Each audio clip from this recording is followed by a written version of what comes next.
बिस्मिल्लाहिर्रहमानिर्रहीम, अस्सलामुअलैकुम। और नाज़रीन, उम्मीद है आपकी सुबह का आगाज़ खूबसूरत उमंगों के साथ हुआ होगा और very happy good morning show में आपको खुश आमदीद कहते हैं। मैं हूँ आपकी मेज़बान माहम जाहिद और मेरे साथ मौजूद हैं उज़ैर मलिक। जनाब सुबह बखैर और दुआ गो है कि जनाब आप जहाँ भी हों खुश हों और ज़िंदगी को भरपूर तरीके से इंजॉय करें, ज़िंदगी का लुत्फ़ उठाएं। बिल्कुल जी, आप लुत्फ़ उठा रहे हैं। आपने चाय की चुस्की, मैं तो भी मग उठा रहा हूँ। आप लुत्फ़ भूल गए। चले मैं भी मग उठा लेती हूँ और शो का जी आगाज़ करते हैं। हाइलाइट्स को डिस्कस कर लेते हैं। हमारे मुआशरे में अक्सर कहा जाता है जी, मर्द को दर्द नहीं होता। ऐसा है वैसे? दर्द बिल्कुल होता है, लेकिन वो कुछ जुमले जो है ना वो कह दिए जाते हैं कि आपने बस ऐसे बिहेव करना है। मतलब उसको कहा जाता है कि अगर कुछ भी हो गया है, सख्त से सख्त चीज़ भी हो गई है, मुश्किलात भी आ गए, तो हंस के टाल दे। तो ऐसे कई हम रिवायती जुमले जो हैं हमारे मुआशरे में मर्दों को खामोश मौत की तरफ धकेल रहे हैं बोल कर। आलमी दादोशुमार जो हैं वो लर्जा खेज़ हैं, जहाँ खुदकुशी करने वालों में 77% मर्द हैं। और आखिर हम मर्दों की जहनी सेहत और मुआशी दबाव पर बात करने से क्यों कतराते हैं? और इसी तरह जी दिलों को जोड़ने वाली एक और अहम बहस भी है जो आज के शो में हम शामिल करेंगे, उस पर भी डिस्कशन करेंगे जी। जॉइंट फैमिली या न्यूक्लियर सिस्टम, दोनों में से आप किसको सपोर्ट कर? आज देखिए, सवाल ही ऐसे अवामी सवाल है तो आपसे बनते हैं। मेरा तो ख्याल है कि देखें फैमिली में जो है वो रहना बेहतर है ज़्यादा। जी, मैं भी वैसे जॉइंट फैमिली की सपोर्टर ही हूँ। अब देखना ये है कि इस पर जब हम डिस्कशन करेंगे तो माहिरीन इस पर क्या राय देते हैं और अवाम इस पर क्या फीडबैक देती है, और सास बहू के रिवायती चक्कर से हट कर इस निज़ाम की असल कमज़ोरी का जिम्मेदार कौन है, इस पर भी रोशनी डालेंगे। और इसके साथ साथ बैनुल-अक़वामी महाज पर भी तो एक बहुत बड़ी हलचल होने जा रही है उज़ैर। जी हाँ माहम, स्विट्ज़रलैंड कल एक तारीखी आलमी तकरीब का गवाह बनने जा रहा है जहाँ पर अमेरिका और ईरान के दरमियान अहम मुआहिदा मुतवक्के है। वज़ीर आज़म पाकिस्तान और फील्ड मार्शल वहाँ पहुँच रहे हैं, लेकिन सवाल ये कि इस 300 अरब डॉलर के सरमायाकारी फ्रेमवर्क और आबनाए हुर्मुज़ के खुलने से पीस मेकर पाकिस्तान को क्या मिलेगा। सुप्रीम कोर्ट ऑफ पाकिस्तान का एक तारीखी फैसला भी सामने आया है जिसमें खुला के बाद साबिक शौहरों की तरफ से हरासानी को कानून का गलत इस्तेमाल करार देकर जुर्माना आयद किया गया। इस पर बात होगी। और साथ ही पाकिस्तान में हर तीसरा बच्चा आयरन की कमी और एनीमिया का शिकार है। इस कमी को दूर करने और साथ ही साथ जनाब गाड़ी के टायर्स की हिफाजत कैसे यकीनी बनानी है, ये भी आपको सुनो पाकिस्तान के प्लेटफॉर्म से आज हम बताएंगे। तो जनाब अपने पहले सेगमेंट की जानिब बढ़ते हैं और प्रोग्राम का बाकायदा आगाज कर लेते हैं। जी बिल्कुल, आगाज में जी जैसे कि हम बता रहे हैं कि स्विट्ज़रलैंड की ज़मीन एक ऐसी तारीखी सिफारती जो है वो महाज बना हुआ है, पेशरफ्त की जो गवाह बनने जा रही है, जिसने पूरी दुनिया को अपनी तरफ मुतवज्जे कर लिया है। आज वज़ीर आज़म शहबाज शरीफ और फील्ड मार्शल आसिम मुनीर वफ्द के हमरा स्विट्ज़रलैंड पहुंचेंगे। बड़ी खूबसूरत जगह है, हर किसी का ख्वाब होता है वैसे स्विट्ज़रलैंड जाना। और कल जी वो तारीखी दिन होगा जब तो कह रही थी कि स्वाद भी पाकिस्तान का स्विट्ज़रलैंड वैसे तो है, अगर ना मिले तो फिर यहीं जाना है आप लोगों ने। लेकिन जी पाकिस्तान की कामयाब सिफारतकारी की बदौलत ईरान और अमेरिका के दरमियान मफाहमती यादाश्त पर दस्तखत होंगे और तेल की कीमतें गिर रही हैं और स्टॉक मार्केटें संभल गई हैं। लेकिन अमरीकी सदर डोनाल्ड ट्रंप का ये बयान कि यह हतमी मुआहिदा नहीं और बात ना बनी तो बमबारी का ऑप्शन खुला है। इसके साथ साथ इसराइल की लबनान पर बमबारी से मुआहिदे के देर पा होने पर भी शकूक व शुबहात बरकरार है उज़ैर। और जेडी वेंस के मुताबिक तो माहिदा पाकिस्तान और कतर की दरख्वास्त पर खुफिया रखा गया है। अहम सवाल यह है कि अमरीका और ईरान ने अमन के लिए किन निकात पर कॉम्प्रोमाइज़ किया। ट्रंप तो कह रहे हैं कि ईरान के अरबों डॉलर्स की मुंजमद असासों से अमरीका का कोई लेना देना नहीं, तो ईरान पर पाबंदियों में नरमी मशरिक़ वस्ता का नक्शा बदल देगी। इन्हीं अहम मामलात पर तज्ज़िये के लिए हमारे साथ मौजूद है माहिर दिफाई उमूर ब्रिगेडियर रिटायर्ड मसूद अहमद खान साहब। बहुत शुक्रिया ब्रिगेडियर साहब आपके वक्त का। वेलकम टू सुनो पाकिस्तान। कहिएगा सर कि पाकिस्तान के वज़ीर आज़म और फील्ड मार्शल का आज स्विट्ज़रलैंड का अहम दौरा है, वहाँ पहुँच रहे हैं। पाकिस्तान और कतर की दरख्वास्त पर ही इस मुआहिदे को खुफिया रखा गया है। क्या नज़र आ रहा है आपको इस अबूरी मुआहिदे की पासदारी किस हद तक हो सकेगी, क्योंकि इसराइल तो लबनान पर हमले जारी रखे हुए हैं। जी बहुत शुक्रिया। देखें अभी तक जो पॉइंट्स मंजर आम पे आई हैं, 14 पॉइंट्स की बात हो रही है। CNN को कोट किया जा रहा है, other official wall street journal को, ब्लूमबर्ग को। उनके बकौल जो 14 पॉइंट्स है, अगर आप बाज़ाहिर देखें तो इन 14 पॉइंट्स में 100% जो मैं समझता हूँ कि टोटल विक्ट्री जो जारी है ईरान की तरफ जारी है। लिविंग असाइड दो पॉइंट्स है जो opening of straight of Hormuz है, जो दैट वाज नोवेयर जब ये लड़ाई स्टार्ट हुई और ये एक डिफॉल्ट के तौर पे ये सामने आया, and later on this became one of the centre of gravity. और आज कल न्यूयॉर्क टाइम्स ने लिखा कि दिस इज द इकोनॉमिक, वो जो आप कहें, it was the economic choke point था, ये इकोनॉमिक वेपन था। और बेसिकली ईरान के पास एक ऐसी कैपेबिलिटी आई, they can no squeeze the world global economy, और वो कंट्रोल कर सकते हैं। तो एक हथियार के तौर पे आया, तो दैट सब चीजें इसने, आप समझ ले, सबको बाकियों को इग्नोर करवा दिया। सो that is one important thing. और सेकंड जो बात हुई है न्यूक्लियर पे, तो लोग अब सवाल ये करते हैं जो ओबामा में 2015 में किया था joint comprehensive plan of action, और इसमें क्या फर्क हुआ? ऑलमोस्ट सेम चीजें बात हो रही है। बाकी जितने पॉइंट्स से आप देखें वो ईरान के फेवर में जा रहे हैं। 14 में से जो बाकी आप समझ लें 12 पॉइंट से ईरान है। ऐसा लगता है बज़ाहिर कि जैसे डिक्टेट किए गए कि ऐसा होगा। सो ईरान के जहाँ पे देखें कि उन्होंने बात की, प्रेसिडेंट ट्रम्प ने एक दफा बात की थी एंड ऑफ सिविलाइजेशन होगी, तो आज लोग कहते हैं दिस इज दी अमेरिका की जो एंड है, मॉरल स्टैंडिंग के एंड हुआ है इस पूरे कार्रवाई के दौरान।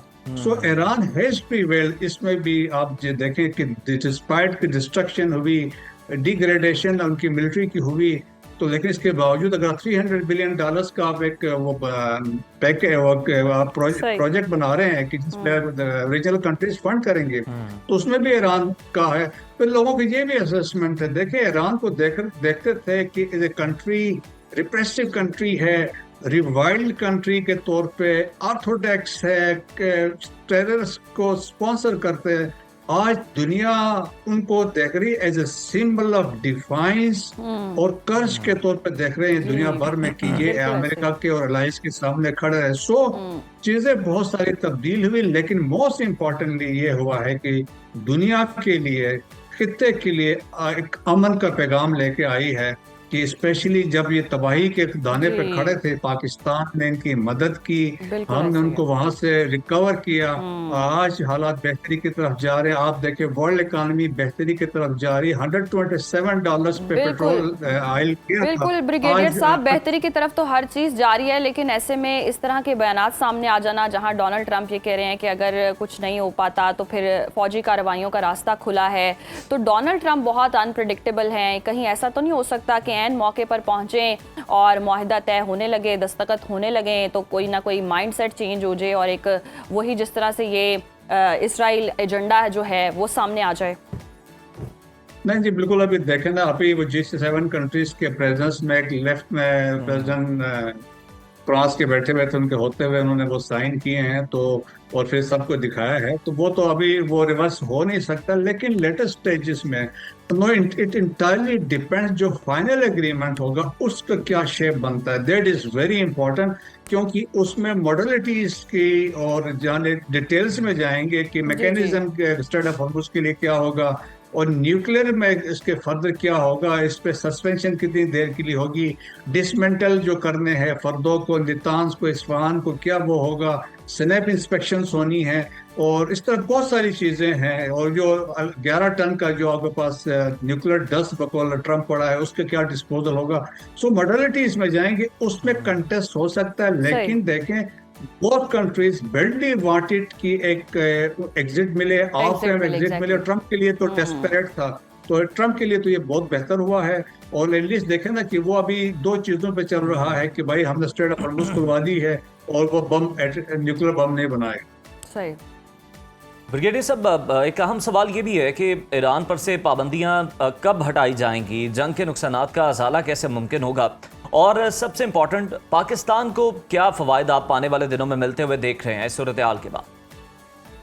जी हाँ, देखिए 60 डेज का वो फ्रेमवर्क है। 60 डेज के दरमियान तक तो उन्होंने 30 दिन का है कि आप स्ट्रेट ऑफ हॉर्मुज को खोल देंगे, परमानेंट खुल जाएगा, नेवल ब्लॉकेड भी हटा देंगे, और उसके बाद डिटेल डिस्कशन जब होगी और जिसमें एक्सपर्ट्स बैठेंगे, इंटरनेशनल एटॉमिक एनर्जी के लोग बैठेंगे, दूसरे एक्सपर्ट्स बैठेंगे, यूनाइटेड नेशन के लोग बैठेंगे, finally it has to be endorsed by United Nation Security Council. That is very important.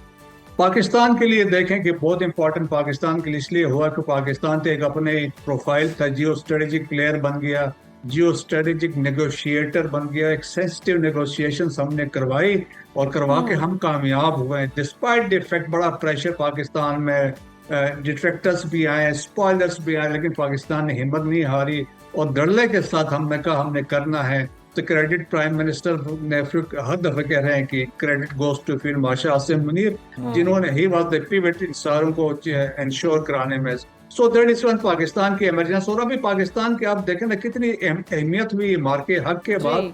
कल की बहुत बड़ी ब्रेकिंग खबर आई कि जी अमेरिका ने जो एशिया पैसिफिक कमांड था, इंडो पैसिफिक कमांड सॉरी, जो एक ड्रामा किया था जब चीन चाइना के अगेंस्ट इंडिया को इन्होंने पिच किया 2018 में, तो उन्होंने इसका नाम चेंज करके कहा इंडो पैसिफिक कमांड।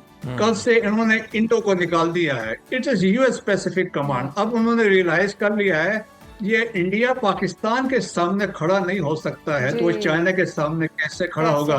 तो देखें कि पाकिस्तान की कितनी अहमियत, कि पाकिस्तान ने कितने डायनेमिक्स दुनिया में चेंज कर दिए हैं। तो पाकिस्तान के लिए तो एक ये भी है, आप एक कन्वेंशनल फोर्स है, आप एक न्यूक्लियर पावर है, आप जियो स्ट्रेटेजिक प्लेयर है, आपकी लोकेशन बड़ी जबरदस्त है, और इसके साथ साथ हमारा 909 किलोमीटर का बॉर्डर है अफगानिस्तान ईरान के साथ। फिर आपके देखें गैस पाइपलाइन बॉर्डर तक आके रुकी हुई थी, अब सैंक्शंस लिफ्ट होंगे, पाकिस्तान में इजीली गैस आएगी, आपकी इंडस्ट्री रिवाइव होगी, आपकी जो बहुत सारे टेक्सटाइल मिल्स शिफ्ट हो गए थे बहुत सारी चीजें वापस आ जाएंगी, चीप ऑयल आपको मिलेगी। स्पेशली बलूचिस्तान में तरक्की इसलिए भी ज्यादा होगी, वहाँ पे बॉर्डर मार्केट्स बने हुए थे वो बिल्कुल बंद हो गए थे। और आप देखें बलूचिस्तान के बहुत सारे शहरों में ईरानी चीजें आती हैं और चीप और अच्छी चीजें आती हैं।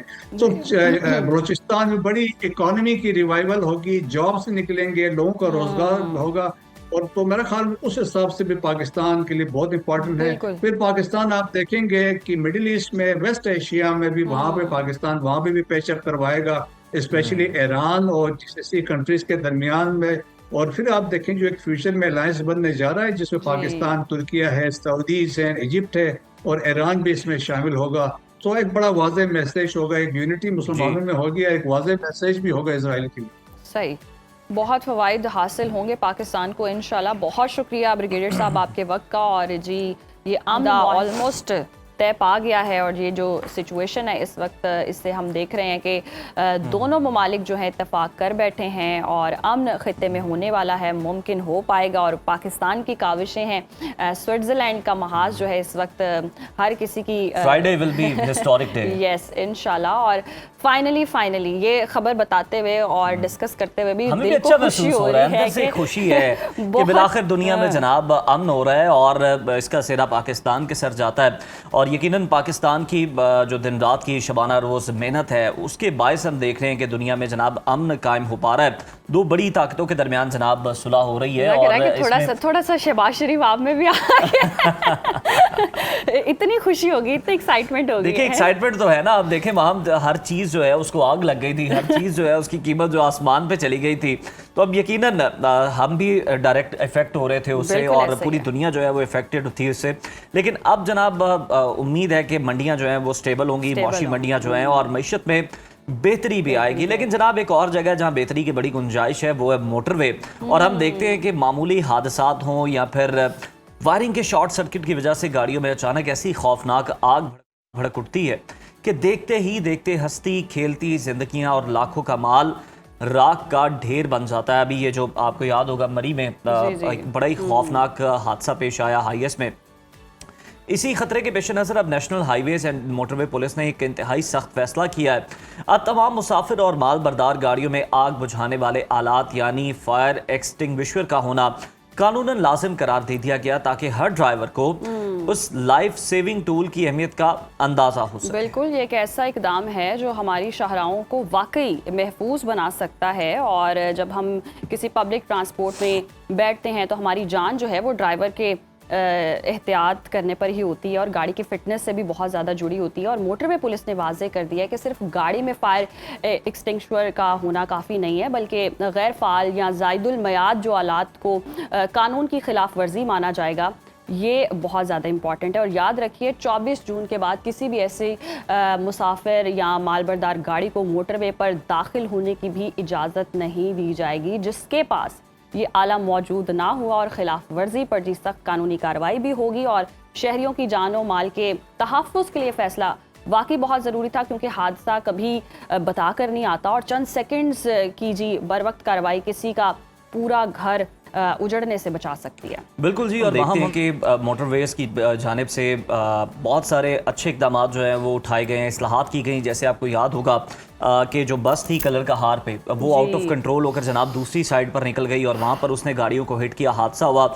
उसके बाद जनाब इस हादसे से सबक सीखा गया, फैसला ये किया गया कि जनाब कॉन्वाई की सूरत में आगे मोटरवे पुलिस की गाड़ियाँ होंगी और फिर ये 100 ट्रेन से उन्हें गुजारा जाएगा। अब ये जो मरी में हादसा हुआ उसके बाद एक अच्छा जेस्टर है कि जनाब ये सीखा गया है कि जनाब आग बुझाने वाले आलात ये गाड़ी के अंदर ज़रूर बहुत महंगे नहीं हैं और इंसानी ज़िंदगी से तो जनाब बिल्कुल महंगे नहीं हैं। और वो जो हादसा हुआ वो बड़ा ही दिल दहला देने वाला था, उसको याद करें और उसके बारे में अगर हम बात करें तो वो बहुत कम है, क्योंकि छोटे बच्चे भी थे उस हादसे के अंदर जो कि गाड़ी से निकल ही नहीं पाए। तो जनाब ये इक़दाम जो हैं वो वक्त की बहुत ज़रूरत है और बिल्कुल इस पर अमल दरामद होना चाहिए। अभी वक्त हुआ ब्रेक का, देखते रहिए सुनो पाकिस्तान। जून का महीना दुनिया भर में मर्दों की ज़हनी सेहत मेंस मेंटल हेल्थ मंथ के तौर पर मनाया जाता है, ताकि उस गहरी खामोशी को तोड़ा जा सके जो हमारे बाप, भाई, शौहर और बेटों को अंदर ही अंदर खोखला कर रही है। आलमी इदारा सेहत के मुताबिक दुनिया भर में हर साल 7 लाख से ज़ायद अफराद खुदकुशी करते हैं। चौंका देने वाली बात यह है कि इनमें से देखा जाए तो लगभग 77% मुतासरीन मर्द होते हैं, यानी ख़वातीन के मुकाबले में मर्दों की शरह अमवात 4 गुना ज़्यादा है। हमारे माशरे में ख़वातीन और बच्चों के मसाइल पर तो बात होती है, मगर मर्दों के नफ्सियाती मसाइल पर कोई बात ही नहीं करता। बिल्कुल ऐसे ही है और अलमिया ये है कि 15 से 29 साल के नौजवानों में खुदकुशी जो है वो मौत की सबसे बड़ी वजह बन चुकी है। और हमारे यहाँ बचपन से ही लड़कों के जहन में ये जहर भर दिया जाता है कि जी मर्द रोते नहीं है, मर्द को दर्द नहीं होता, जिसका नतीजा यही निकलता है कि वो शदीद डिप्रेशन, इज़्तिराब और मुआशी दबाव को दिल में छुपाकर इंतहाई कदम उठाने पर मजबूर हो जाते हैं। और एक मजबूत नज़र आने वाले मर्द के अंदर चलने वाली जो जंग है, जो वो ख़ानदान से छुपा रहा होता है, कहीं ना कहीं दबा रहा होता है अपने जज्बात, अपने एहसासात और एक्सप्रेस नहीं कर पा रहा होता, और फिर हम कहते हैं लेस एक्सप्रेसिव हैं, वो इसी वजह से हैं क्योंकि उनको ट्रेन शायद ऐसे किया जाता है हमारे माशरे में। इस पर तफसीली गुफ्तगू करने के लिए आज हमारे साथ मौजूद है पाकिस्तान के माहिर नफ्सियात डॉक्टर उसामा बिन जुबैर साहब। आपके वक्त वेलकम ऑन द शो। अच्छा, WHO के मुताबिक खुदकुशी करने वालों में 77% मर्द होते हैं। ख़वातीन और बच्चों के मसाइल पर तो बहुत बात होती है, क्या मर्दों के नफ्सियाती मसाइल पर बात ना होना ही इतने ज़्यादा नंबर्स की बड़ी वजह है? जी थैंक यू सो मच। देखें, आज का जो हमने प्लान भी इसलिए किया कि हम औरतों की सेहत की, ज़हनी सेहत की बहुत बात करते हैं, हम बच्चों की ज़हनी सेहत की करते हैं, एडोलेसेंट्स की करते हैं। मैंने कॉन्फ्रेंस कराई 1 साल के बच्चों की ज़हनी सेहत भी, उसमें ज़ाहिर है मैक्सिमम जिक्र माँ का ही था और वो वुमेन मेंटल हेल्थ ही बन गई। मर्दों की आज तक कोई बात नहीं करता जी। हमने तो बनाया हुआ जी मर्द एक देवता है, वो शायद पत्थर का है, उसके जज्बात हैं नहीं, तो जज्बाती सेहत की बात करने की ज़रूरत नहीं है। और चूंकि हम बात नहीं करते, आपने खुदकुशी की बात की, जो अटेम्प्टेड सुसाइड है वो औरतों में बहुत ज़्यादा है, जो कंप्लीटेड सुसाइड है वो मर्दों में बहुत ज़्यादा है। अच्छा। और आप ये देखें कि पैदाइश से पहले ही उन पे बोझ है ना कि आपको बेटा चाहिए, तो अगर बेटा चाहिए और बेटे की पैदाइश पे बहुत खुशियां मनानी है तो जाहिर है उसकी वजह कुछ एक्सपेक्टेशंस होंगे। तो पैदाइश से पहले ही उम्मीदों का एक भार है। बेशक आपने नीचे उसके सोने का झूला दिया हुआ है, उसको हर चीज़ बाकी बेटियों से भी बेहतर दे रहे हैं, लेकिन वो एक्सपेक्टेशंस की वजह से दे रहे हैं कि वो बड़ा होकर पता नहीं आपकी ज़िंदगी बदल देगा। तो जो पैदाइश से पहले ही इस बोझ के आए, दुनिया में इस बोझ के अंडर आया है, तो आगे फिर क्या होगा? बिल्कुल डॉक्टर उसामा, आपने सही निशानदेही की है और बिल्कुल इस तरह के जुमले भी कहे जा रहे होते हैं कि ये बड़ा होकर माँ बाप का सहारा बनेगा और उनके बाजू बनेगा। और फिर हमारे माशरे में ये भी कहा जाता है कि जी मर्द बनो, रोते क्यों हो, मर्द को दर्द नहीं होता। ये जुमले एक छोटे बच्चे से लेकर जवान मर्द की नफ्सियात पर किस तरह का असर डालते हैं? क्या तब्दीलियाँ आपने फिर उनके अंदर रोनुमा होते हुए देखी हैं जब वो बड़े होते हैं? देखिए, मर्दों को ना एक ट्रैप में, एक स्कैम में फंसा लिया गया है कि जी वो कुछ सुपीरियर हैं, उनको दर्द नहीं होता। अब उस सुपीरियरिटी में वो जो और हरकतें करते हैं ना, उससे औरतों की भी ज़हनी सेहत तबाह होती है और इन टर्न उनकी भी होती है कि जी बीवी काम नहीं करेगी, बीवी घर में बैठेगी, बीवी अकेले कहीं जाएगी नहीं, और भाई अगर वो नहीं करेगी तो आपको डबल काम करना पड़ेगा। सो वो जो मर्दानगी की सेज है ना, जो मर्दानगी का सिंहासन है, उस पर बैठना सूली पे बैठने के बराबर ही है कि फिर आपको जब आप उस पर बैठे हुए हैं तो फिर उसको बचाने का खौफ भी होगा। कि यार मैं सुपीरियर हूँ, मैं इस तख्त पे बैठा हुआ हूँ, तो फिर आपने उस तख्त को बचाना भी है। और बचाने के लिए क्या करना है कि फिर औरतों को दबा के भी रखना है। तो जब वो दबा के रखेंगे तो उनके हिस्से के काम भी ज्यादा आप करेंगे, और इन रिटर्न आपकी मेंटल हेल्थ, फिजिकल हेल्थ खराब होगी। तो इस लूप में मर्दों को फंसा लिया गया है। वेस्ट का मर्द किसी हद तक इससे आजाद हो गया है कि औरतें भी सारे काम कर रही हैं, मर्द भी कर रहे हैं। हमारे यहाँ का नहीं हुआ, वो इस ट्रैप में फंसा हुआ है, सुपीरियरिटी कॉम्प्लेक्स में फंसा हुआ है, और इन रिटर्न डबल काम कर रहा है। जी जी जी। अच्छा डॉक्टर उसामा, काम के अलावा भी अगर हम देखें तो हमारे माशरे में शायद मर्दों की ट्रेनिंग भी ऐसी होती है, एक माइंडसेट भी ऐसा ही होता है। वो ख़वातीन अगर काम भी कर रही हों, उसकी वाइफ जा रही है, कमा के भी ला रही है, लेकिन फिर भी एक प्रेशर जो घर चलाने वाला है ना, कि मेरी कमाई और मेरी कमाई से ही घर चलना है, बीवी की कमाई से नहीं चलेगा, कि मतलब उसकी गैरत या उसकी मर्दानगी ये भी गवारा नहीं करती है कि क्या मैं बीवी से पैसे लूँगा। तो ये भी तो एक प्रेशर ऑब्वियसली आता ही है उस पर। देखिए, ये तो गैरत और मर्दानगी तो वो कॉन्सेप्ट हैं। गैरत क्या होती है, क्या डेफिनेशन है, मर्दानगी क्या डेफिनेशन है? ये वो चीज़ें हैं जो सदियों से मर्दों के ऊपर लादी हैं। आप एंशियंट माशरे भी देखें, पुराने माशरे भी देखें, तो उनमें भी पिदरशाही है। हमेशा से ही वो मर्द 2 स्टेप आगे और राइट पे है, औरत 2 स्टेप पीछे और लेफ्ट पे है। सो ये चीज़ें मर्दों पे लाद दी गई हैं, और फ़ायदा भी देता है ना मर्द के, ज़ाहिर है वो सुपीरियर है, उसको इस जोन में मुब्तला कर दिया जाता है। लेकिन जो इसकी कॉस्ट है, फिर वो कॉस्ट आपने खुद बताया जी कि जो खुदकुशियां होती हैं 77% खुदकुशियां मर्द करते हैं। फिर जो, अब मैं तो अक्सर मिसाल देता हूँ, जो खवातीन की तरफ से भी एक्सपेक्टेशंस है ना, जब वुमेन एम्पावरमेंट हो गई है, हमारी बच्चियां लड़कियां पढ़ती हैं, टीवी देखती हैं, टिकटॉक यूज़ करती हैं, अब वो चाहती हैं जब शादी होना तो एक ही मर्द में उनको वो ओबीडियंट हमारे उस्मान बुज़दार साहब जैसा हो, वो इंटेलेक्चुअल वासिफ अली वासिफ जैसी गुफ्तगू करता हो, मजहबी टच मौलाना तारिक जमील जैसा हो, पैसे उसके पास बिल गेट्स जितने हो, हैंडसम वो मोहम्मद राना जैसा या वो किसी एक्टर जैसा हो। तो वो चाहती है कि 5 चीजें उनको एक मर्द में मिल जाए। तो आप सोचें जिससे वो एक्सपेक्ट कर रही हैं। उसामा साहब, आप ये भूल गए कि वो फोटोग्राफर भी हो, कंटेंट क्रिएटर भी हो। वो जहाँ पे जाए उनकी 100 तस्वीरें भी हर मोड़ पे खींचे। तो आप देखें कि ये 5-6 लोग एक बंदे में कैसे इकट्ठे हो सकते हैं, कैसे इकट्ठे हो सकते हैं, ये तो बात है। अच्छा उसामा साहब, बिल्कुल सही बात है। और उसके अलावा देखें, फिर जिम्मेदारियों का बोझ बड़ा मर्दों पे जो है ना वो लाद दिया जाता है। यानी वो फिर अपने पे उतना फोकस नहीं कर रहे होते। ये बता दिया जाता है जी आप प्रोटेक्टर भी हैं, आप प्रोवाइडर भी हैं, अगर आपकी शादी हुई है नहीं हुई है, आपने अपने बीवी बच्चों के भी मामला जो है उनको भी देखना है, फैमिली जो है आपकी, आपने उनको भी सपोर्ट करना है। तो ये सारी जिम्मेदारियों के बोझ तले मर्द जो है वो दब जाता है, और फिर जो उसकी जज्बाती, जो उसकी ज़हनी सेहत की कैफियत होती है, उसके बारे में वो बेचारा किसी से डिस्कस भी नहीं कर पा रहा होता, अंदर ही अंदर घुट रहा होता है। देखिए, वो नो नहीं कहते ना, हम बाउंड्री सेटिंग पे हम हमेशा बात करते हैं कि यार अगर आप ये काम, फिर हमारे यहाँ जो वुमेन एम्पावरमेंट की एक तहरीक चली है कि जी मर्द बाहर काम कर रहे हैं, वो बच्चे भी इक्वल, भाई घर में इक्वालिटी नहीं होती, इक्विटी होती है। कि अगर एक बंदा है जो सुबह 9 से रात 9 तक काम कर रहा है, फिर वो रात 9 से जब सुबह 9 तक घर पे है तो उसको कुछ छूट मिलनी चाहिए। और फिर वही बात है ना कि जो नो कहनी है, अच्छा फिर हम कहते हैं कि जी ये इसका काम का टाइम है, फिर ये टाइम फैमिली को देना है, आपका जाती वक्त कहाँ है? सो जो सेल्फ केयर का कॉन्सेप्ट है ना, वो औरतें तो ब्यूटी पार्लर भी जाएंगी। फिर वो कुरतुलैन हैदर ने कहा था ना कि गॉसिप, बहुत मुशाहिदा याद है, गॉसिप से बड़े फायदे होते हैं। तो औरतें गॉसिप भी कर औरतें गॉसिप भी कर लेती हैं। सो उनका गॉसिप कैलेंडर भी होता है, सेल्फ केयर कैलेंडर भी होता है, पार्लर का कैलेंडर भी होता है। उसी सोशो इकोनॉमिक स्टेटस का जो मर्द है, जो उसको ये सारा कुछ प्रोवाइड कर रहा है, वो खुद ही नहीं कर रहा होता, उसको किसी ने नहीं कहना, वो खुद ही कहता है कि यार मैं तो बस प्रोवाइडर हूं, मैंने तो काम करना है। सो वो जो एक मी टाइम है, जो अपनी बैटरी चार्जिंग है, वो बैटरी चार्जिंग नहीं हो रही होती। अच्छा डॉक्टर उसामा, एक और चीज़ भी है इस पे, अगर रिलीजियसली भी देखें तो मतलब घर का सरबरा तो मर्द को ही कहा गया है, किफ़ालत वो ही करता है, अपना कुंबा वही चलाता है, और कहीं ना कहीं देखें तो एक तनावर दरख्त मर्द को कहा जाता है, और उसकी फिर वो जो आगे शाखें हैं वो पूरी एक फैमिली में निकलती है। मतलब हम यही चीज़ें सुनते आए हैं। अगर एक सिस्टम मर्द ने ही चलाना है, और रिलीजियसली भी देखें, उस पॉइंट ऑफ व्यू से भी देखें, चले औरत भी कमा रही है, उसको भी हक है, पूरा राइट है, उस सारी सिचुएशन में भी क्या मर्द अपने इमोशंस अलग रखे और एक जिम्मेदारी अलग रखे, तो फिर डिफरेंशिएट करके रिलैक्स माइंड के साथ नहीं रहा जा सकता? देखिए, यहाँ पे ना रिलीजन और पुराने कल्चर की चीज़ों को भी ना सिलेक्टिवली यूज़ किया जाता है। मैं अमूमन रिलीजन पे बात नहीं करता, लेकिन आपने छेड़ दी। तो हुज़ूर सल्लम ने हज़रत खदीजा से शादी की थी। हज़रत खदीजा प्रोवाइडर थी, वो तिजारत करती थी, वो उनसे ज़्यादा पैसे कमाती थी, उन्होंने उनको हायर किया था।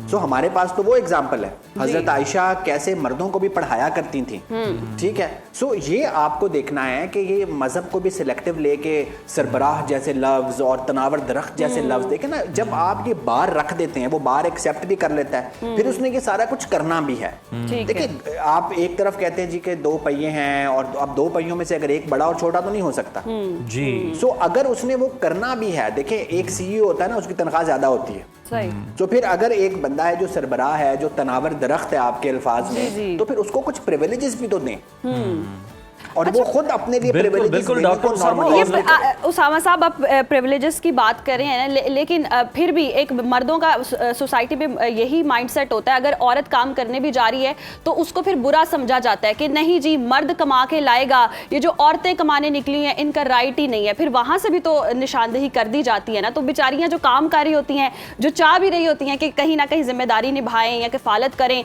तो उनको भी तो फिर उस तरह से टारगेट किया जाता है।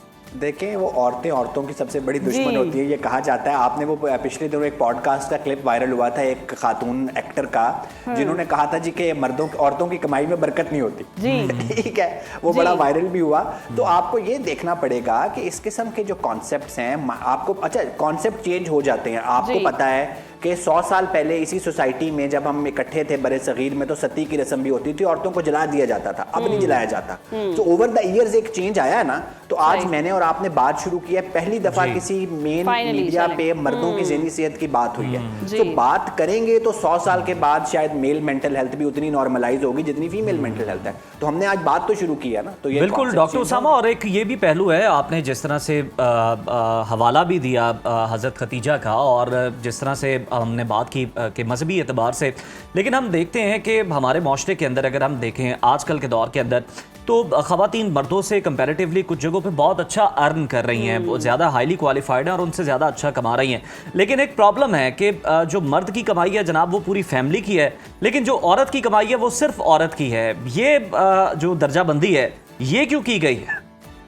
देखिए इससे भी पहले समझ लें कि किसी भी घर का ना फाइनेंशियल प्लान बड़ा इंपॉर्टेंट है, और हम फाइनेंसेस पे बात करते हुए हमेशा झिझकते हैं। मेरे पास कपल थेरेपी के लिए, मैरिटल काउंसलिंग के लिए जितने भी लोग आते हैं, मैं उनको कहता हूँ, वो कहते हैं पैसे मैटर नहीं करते। मैंने कहा जी पैसे करते हैं।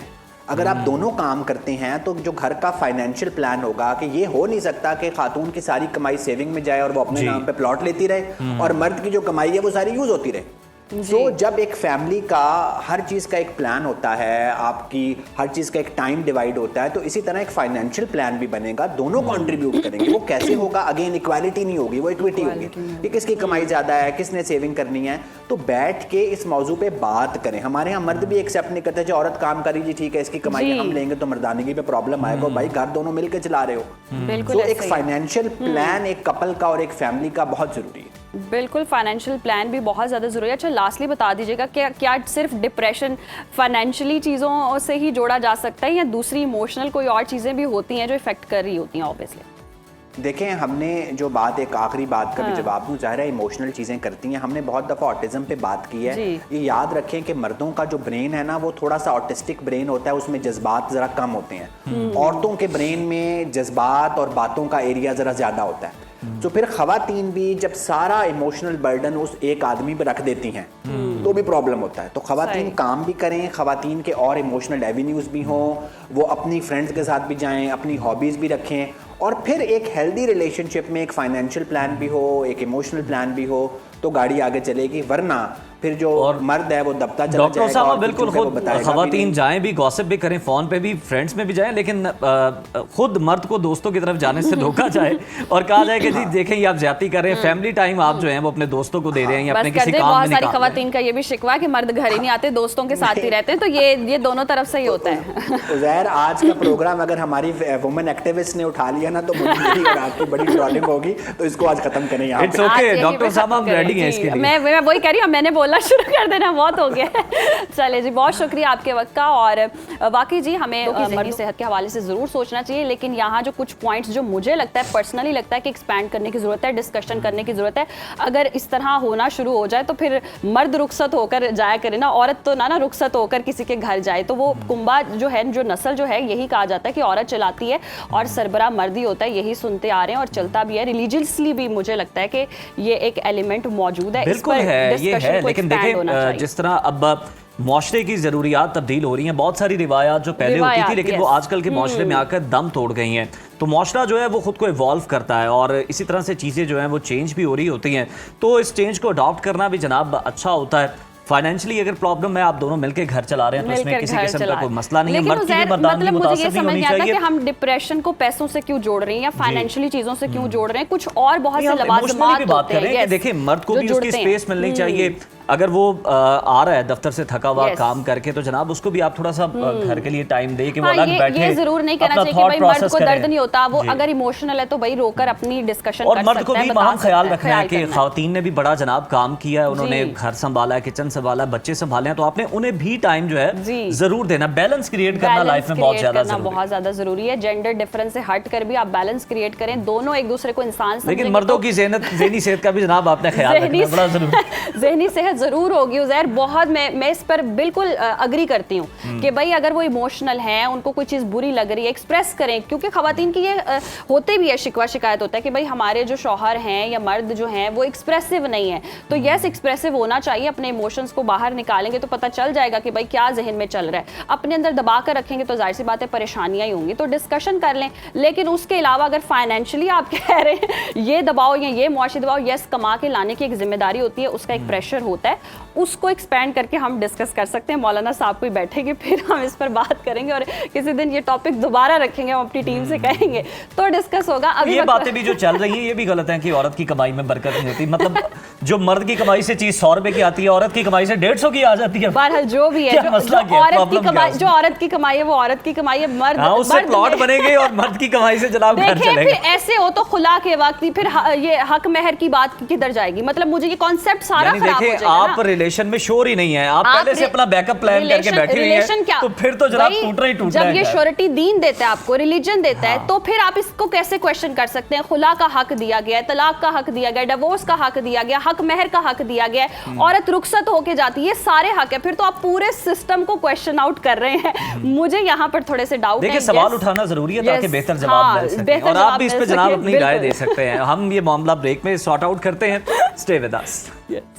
वेलकम बैक जी। और अब वक्त हुआ चाहता है कि जान लिया जाए कि जनाब मुल्क भर में मौसम की सूरत हाल क्या रहने वाली है, तो इसके लिए हमें एक्सपर्टीज दरकार होती है माहम की। तो माहम बताइए मौसम कैसा रहने जी, वाला है? आइए चलते हैं और देखते हैं कि मुख्तलिफ शहरों में क्या दर्जा हरारत रहने वाला है।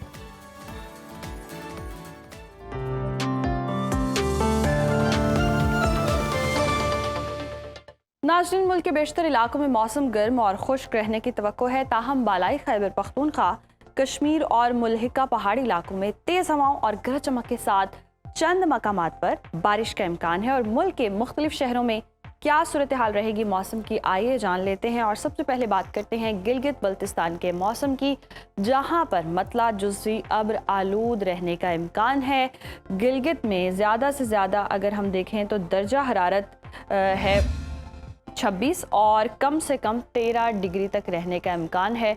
स्कर्दू की बात करें तो यहाँ पर ज़्यादा से ज़्यादा दर्जा हरारत 17 और कम से कम 9 डिग्री तक जाने की तवक्को है। महकमा मौसमियात के मुताबिक आइंदा 24 घंटों के दौरान चंद मकामात पर तेज़ हवाओं और गरज चमक के साथ बारिश भी मुतवक्के है।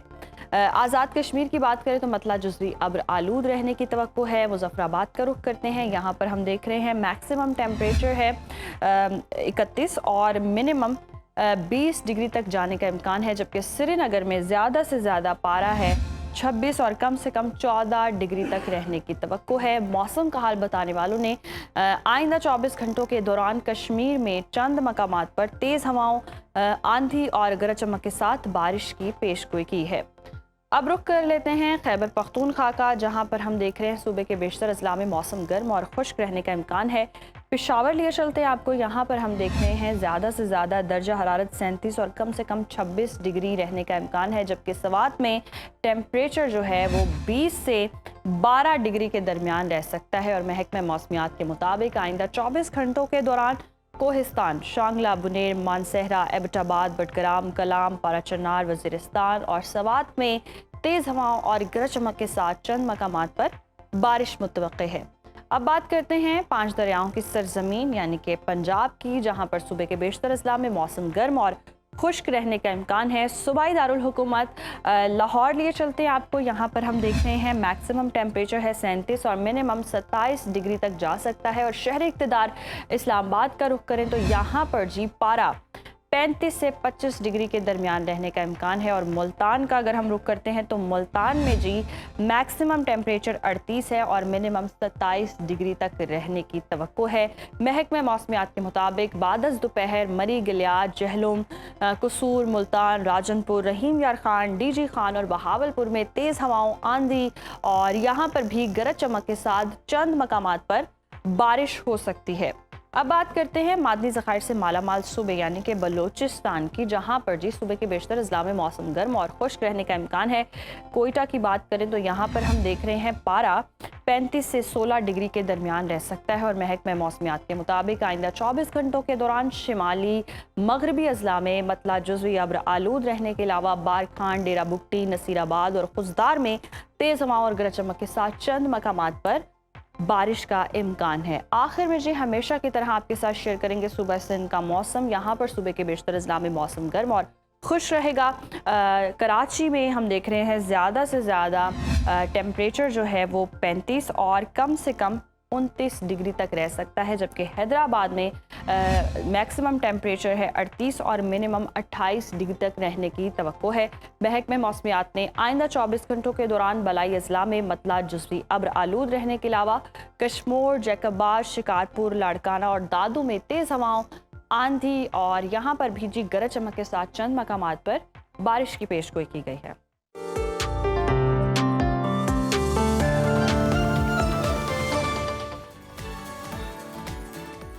जी तो नाजरीन, ये थी मौसम की सूरत हाल। तो मौसम को एंजॉय करें, ठंडा ठार मौसम है, कहीं बारिश भी हो रही है, तूफ़ानी बारिश भी हो रही है, जहाँ जहाँ हो रही है वो पकौड़े लें और मौसम को एंजॉय करें।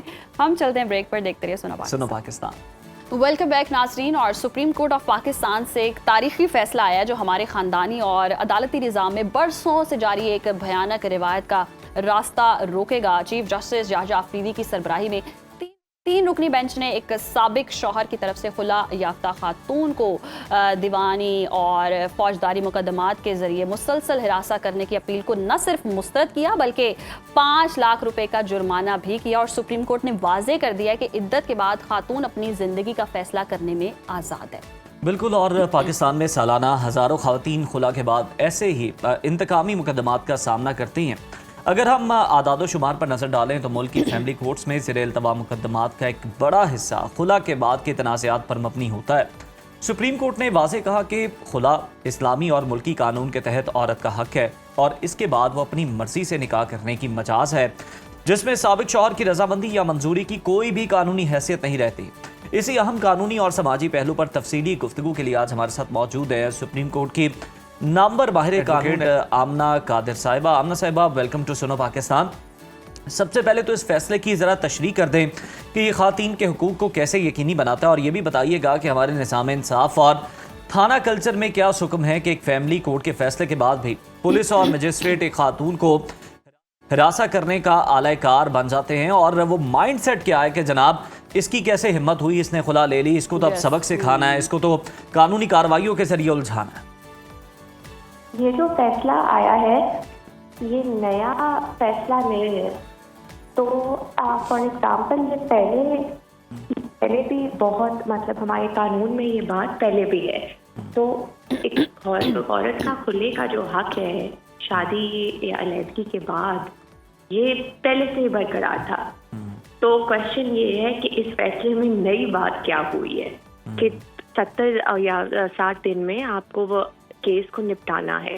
बट इसको भी देखते हुए कानून पहले से ही कहता है कि 6 महीने में आपको केस खत्म कर देना है और 6 महीने में ये has to be wrapped up. तो अब बात आई कि अब इस फैसले पे कोई अमल दरामद होगा 60 दिन में, कैसे ये चेक करेंगे कि केसेस खत्म हो रहे हैं।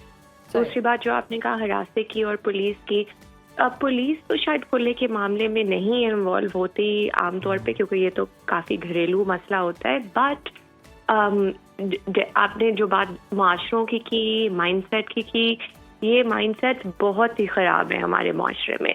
तो अगर एक औरत खुला लेना चाहती है, उसको बिल्कुल कैरेक्टर असैसिनेट करते हैं, उसको हरास करते हैं। पुलिस की शायद इसमें कोई इन्वॉल्वमेंट नहीं है, बट फैमिलीज बहुत हरास करते हैं। तो इसलिए हम आगाह करने की कोशिश करते हैं कि औरत को अपने हक का लेकिन जो कानूनी कार्रवाइयाँ की जाती हैं, जो दरख्वास्तें दी जाती हैं कि जनाब हमारा ये ले गए वो ले गए, वो पुलिस के जरिए दी जाती हैं और मिल मिला के सारा इसी तरह से टीज किया जाता है।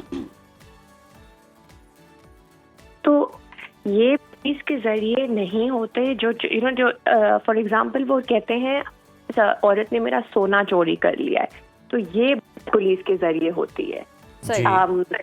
बट तो वो कहती है, वो अगर वो खुला लेना चाहती है, जो शौहर होता है, वो साबिक शौहर, वो उसके ऊपर गलत इल्जाम लगा देता है कि वो मेरी चीजें लेने की कोशिश कर रही है। सही हो गया। अच्छा आमना, हम ये भी देखते हैं कि कहीं ना कहीं जो पाकिस्तान के दही और दूसरे इलाके भी होते हैं, नीम शहरी इलाकों में भी, जहां अब भी ये समझा जाता है कि शौहर की मर्जी के बगैर खुला नहीं हो सकता, इस सोच को कैसे बदला जा सकता है माशरे में? ऐसे टीवी शोज के जरिए बदला जा सकता है और लोगों को अपने हकूक के बारे में आगाह करने की बहुत ज़रूरी है। बात बहुत अहम है कि औरतों को पता चले कि कानून क्या कहता है। ये तो पहले से कानून था कि औरत का खुला का हक यूनिलैटरल है। जस्टिस आयशा मलिक ने इस पे फैसला किया है पहले ही 2 साल पहले कि औरत का खुला का हक किसी भी चीज पे डिपेंडेंट नहीं है। वो जब भी चाहती है खुला ले सकती है। तो जब ये दोबारा फैसला आया है, इसका मतलब है कि इस पे अमल दरामद और अमल नहीं हो रहा है इस फैसले पे। इसका मतलब है कि दोबारा फैसले आ रहे हैं, क्योंकि लोगों को अभी नहीं पता। तो सुप्रीम कोर्ट के फैसले लोअर कोर्ट तक पहुंचाए नहीं रही। जो ट्रायल कोर्ट होते हैं, जो जिन विलेजेस की बात आप कर रही हैं, उन जगहों में कोई मतलब अगर पता ही ना हो कि सुप्रीम कोर्ट के फैसले क्या हैं, तो फिर उन फैसलों का कोई फायदा ही नहीं रहता। अच्छा आमना साहिबा, आमतौर पर यह देखा गया है कि मसला तब नहीं होता कि जब खातून ने खुला ले ली है। मसला तब होता है जब वो खातून अपनी मर्जी से कोई दूसरी शादी करती है, तो फिर साबिक शौहर जो है वो बड़े एक्टिव हो जाते हैं और फिर इस तरह की जो कार्रवाइयाँ हैं वो की जाती हैं। आई थिंक दोनों तरफ मसला होता है। पहले अगर शौहर खुद अलहदगी करना चाहता है तो फिर तो मसला कोई नहीं होता, क्योंकि वो तो बेबी को छोड़ देता है, 1 मिनट में छोड़ देता है। मसला ये होता है कि औरत अगर कहे कि मैं मार कुटाई नहीं लूंगी, मैं अब मेरे जो हक हैं आप मुझे ना तो खर्चा दे रहे हैं, आप मुझे कुट रहे हैं। औरत अगर अपने हकूक लेने के लिए खड़ी हो जाए तो फिर मसला पहले शुरू होता है। और वो इतना हरासा करते हैं मेरे केसेस में, जो जिस फैमिली में उसकी शादी होती है, पर जब अगली शादी होती है फिर बच्चे का मसला होता है। वो बच्चे को छीनने की कोशिश करते हैं प्रीवियस जो फैमिली होती है। और इस पे भी बहुत फैसले आए निकले हैं, सुप्रीम कोर्ट तक फैसले निकले हैं कि औरत की दूसरी शादी उसको कस्टडी से नहीं रोकती। अगर उसकी दूसरी शादी वो करना चाहती है, उसकी मर्जी है, और उसका बच्चा उससे छीन नहीं लिया जा सकता, क्योंकि अगर वो दूसरी शादी करना चाह रही है। अच्छा, आमना साहिबा, आप क्या समझती हैं, हमारे मुआशरे में ख़वातीन को भी खुला के हवाले से उस तरह से अवेयरनेस नहीं है, क्योंकि एक कॉन्सेप्ट बना दिया गया है कि मर्द जब चाहे वो तलाक दे सकता है, और मर्द इस तरह के जुमले बोलते भी हैं, मैं जब चाहूँ तुम्हें छोड़ सकता हूँ, जब चाहूँ तुम्हें तलाक दे सकता हूँ। क्योंकि औरत को इस पॉइंट में इतना अवेयरनेस नहीं है खुला के हवाले से, तभी वो सारा एज जो वो आदमियों को तलाक के हवाले से हासिल हो जाता है और खौफ का शिकार होती है। उन्होंने आइडिया ही नहीं होता कि खुला लेना उनका राइट है, और मर्द ये फिर इस तरह से मतलब हमने जो सोसाइटी में देखा है या मुआशरे में देखा है कि खुला भी उनकी मर्जी या उनकी इजाज़त से ली जाती है, या उनको धमकी या फिर डराया धमकाया जाता है। तो ये सारे केस में आपको क्या लगता है, मुआशरे में ख़ास तौर पर एक माइंडसेट चेंज होने की कितनी ज़रूरत है? इसमें 2 बातें हैं। पहली तो बात, कानूनी तौर पे आपका निकाहनामा जो है, निकाहनामा औरत तलाक का जो हक है वो एक्चुअली शौहर का हक होता है। ठीक है। और वो हक अगर निकाहनामा में नहीं लिखा हुआ या दिया गया ना हो एक्सप्लिसिटली औरत को, तो शौहर अपना जो हक है ना, अनफॉर्चुनेटली वो हक शौहर का डेलीगेट होता है औरत को। तो आपके निकाहनामा में अगर बात ना हो तलाक की, तो औरत तलाक नहीं ले सकती। इसका मतलब है वो यूनियन काउंसिल के पास जाके अलहदगी नहीं ले सकती। खुला आपके निकाहनामा से एक अलहदा रेमेडी है। ठीक है। खुला का हक आपको हर वक्त होता आपके पास है। तो अगर आपके ओके। निकाहनामा में तलाक की बात नहीं लिखी गई, इसका ये नहीं मतलब कि आप एक बुरी शादी में अपनी पूरी जिंदगी गुजारें। ठीक है। आपका खुला का हक हर शुरू से ही आप औरत का है, ओके, ठीक ठीक। और वो उसका बरकरार रहता है हर सूरत।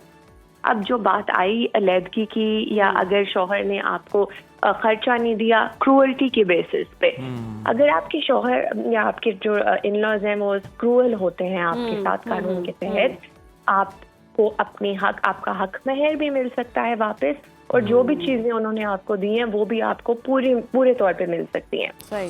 बट मुआशरे में ये मिसकंसेप्शन है और ये माइंडसेट है कि औरत का खुले का हक उसका नहीं है, जी, वो जी, आदमी जी। में देना होता है। सही। ये बात बिल्कुल नहीं है। सही। कानूनी तौर पे, इस्लामी तौर पे जी। आपका दीन भी कहता है कि अलैदगी का हक औरत का, it is completely her right. बिल्कुल बिल्कुल, दीन इस्लाम भी कहता है और कानून भी औरत को ये हक जो है खुला का वो देता है। बहुत शुक्रिया हमना कादर साहिबा आपके वक्त का। अच्छा, हम मौजू पर आप अपनी राय दे रही थी, और यकीनन दोनों फरीकैन में से हमारी तो यही राय है कि जो भी अलग होने का फैसला करता है, सेपरेट होने का फैसला करता है, तो ये जो मरहला है, ये जो मामला है, ये बड़ा ग्रेसफुली इसको हैंडल करना चाहिए। ये नहीं है कि अगर किसी एक ने सेपरेट होने का फैसला किया तो फिर जनाब आप उसके पीछे पड़ जाएं, किसी सबक सिखाया जाएगा और इसकी जो आगे की जिंदगी है उसको मीडिया पर मुश्किल बना जाकर देंगे। उसकी किरदार कुशी करना आजकल तो हम ये देख रहे हैं कि बहुत ज़्यादा ही आम हो चुका हुआ है कि अगर डाइवोर्स या सेपरेशन की तरफ या हम देखते हैं खुला की तरफ जा रहे हैं तो फिर जाते हैं सोशल मीडिया पर पोस्ट लगाते हैं। खुदारा ये सब कुछ ना करें, अव्वल तो ये सेपरेशन या डाइवोर्स की तरफ जाएं ना, अव्वल तो यही होना चाहिए। लेकिन अगर इनकेस हो जाता है तो ग्रेसफुली एक दूसरे को टाटा बाय बाय करें। खैर, अभी ब्रेक का वक्त हुआ है, देखते रहिए सुना पाकिस्तान। वेलकम बैक नाज़रीन। हमारे मुआशरे में सास बहू के झगड़े और अलहदा घर में रहने का मुतालिबा महज ड्रामों की कहानियां नहीं है, बल्कि हर दूसरे घर की तल्ख हकीकत है। गैलप पाकिस्तान ने 2024 में एक दिलचस्प सर्वे किया था और उसमें जी 69% मर्द जॉइंट फैमिली में रहने के हामी थे और इसके बरक्स 45% खवातीन अलग घर में रहने की ख्वाहिशमंद थी। और अमली तौर पर देखा जाए तो पाकिस्तान की 70% आबादी इस वक्त मुश्तरका ख़ानदानी निज़ाम में ही ज़िंदगी गुजारी है। जहाँ इस निज़ाम में मोहब्बत और सहारा है, वहीं प्राइवेसी की कमी और जहनी दबाव जैसे मसाइल भी बहुत ज़्यादा हैं। और सबसे बड़ा चैलेंज एक मर्द के लिए होता है जो बीवी के हुकूक और वालिदैन की फर्माबरदारी के दरमियान सैंडविच बन जाता है। अलहदा रहने का मुतालिबा रिश्तों को जोड़ रहा है या तोड़ रहा है, और पाकिस्तान जैसे माशरे में जॉइंट फैमिली के फ़ायदे ज़्यादा हैं या अलहदा रहने के। ये इतना हसास और बड़ा मसला है कि आज सुनो पाकिस्तान में एक नहीं बल्कि 2 रिलेशनशिप कोचेस को हमने ख़ास तौर पर दावत दी है ताकि एक क्लियर पिक्चर सामने आ सके कि माशरे में आखिर क्या सोच परवान चढ़ रही है।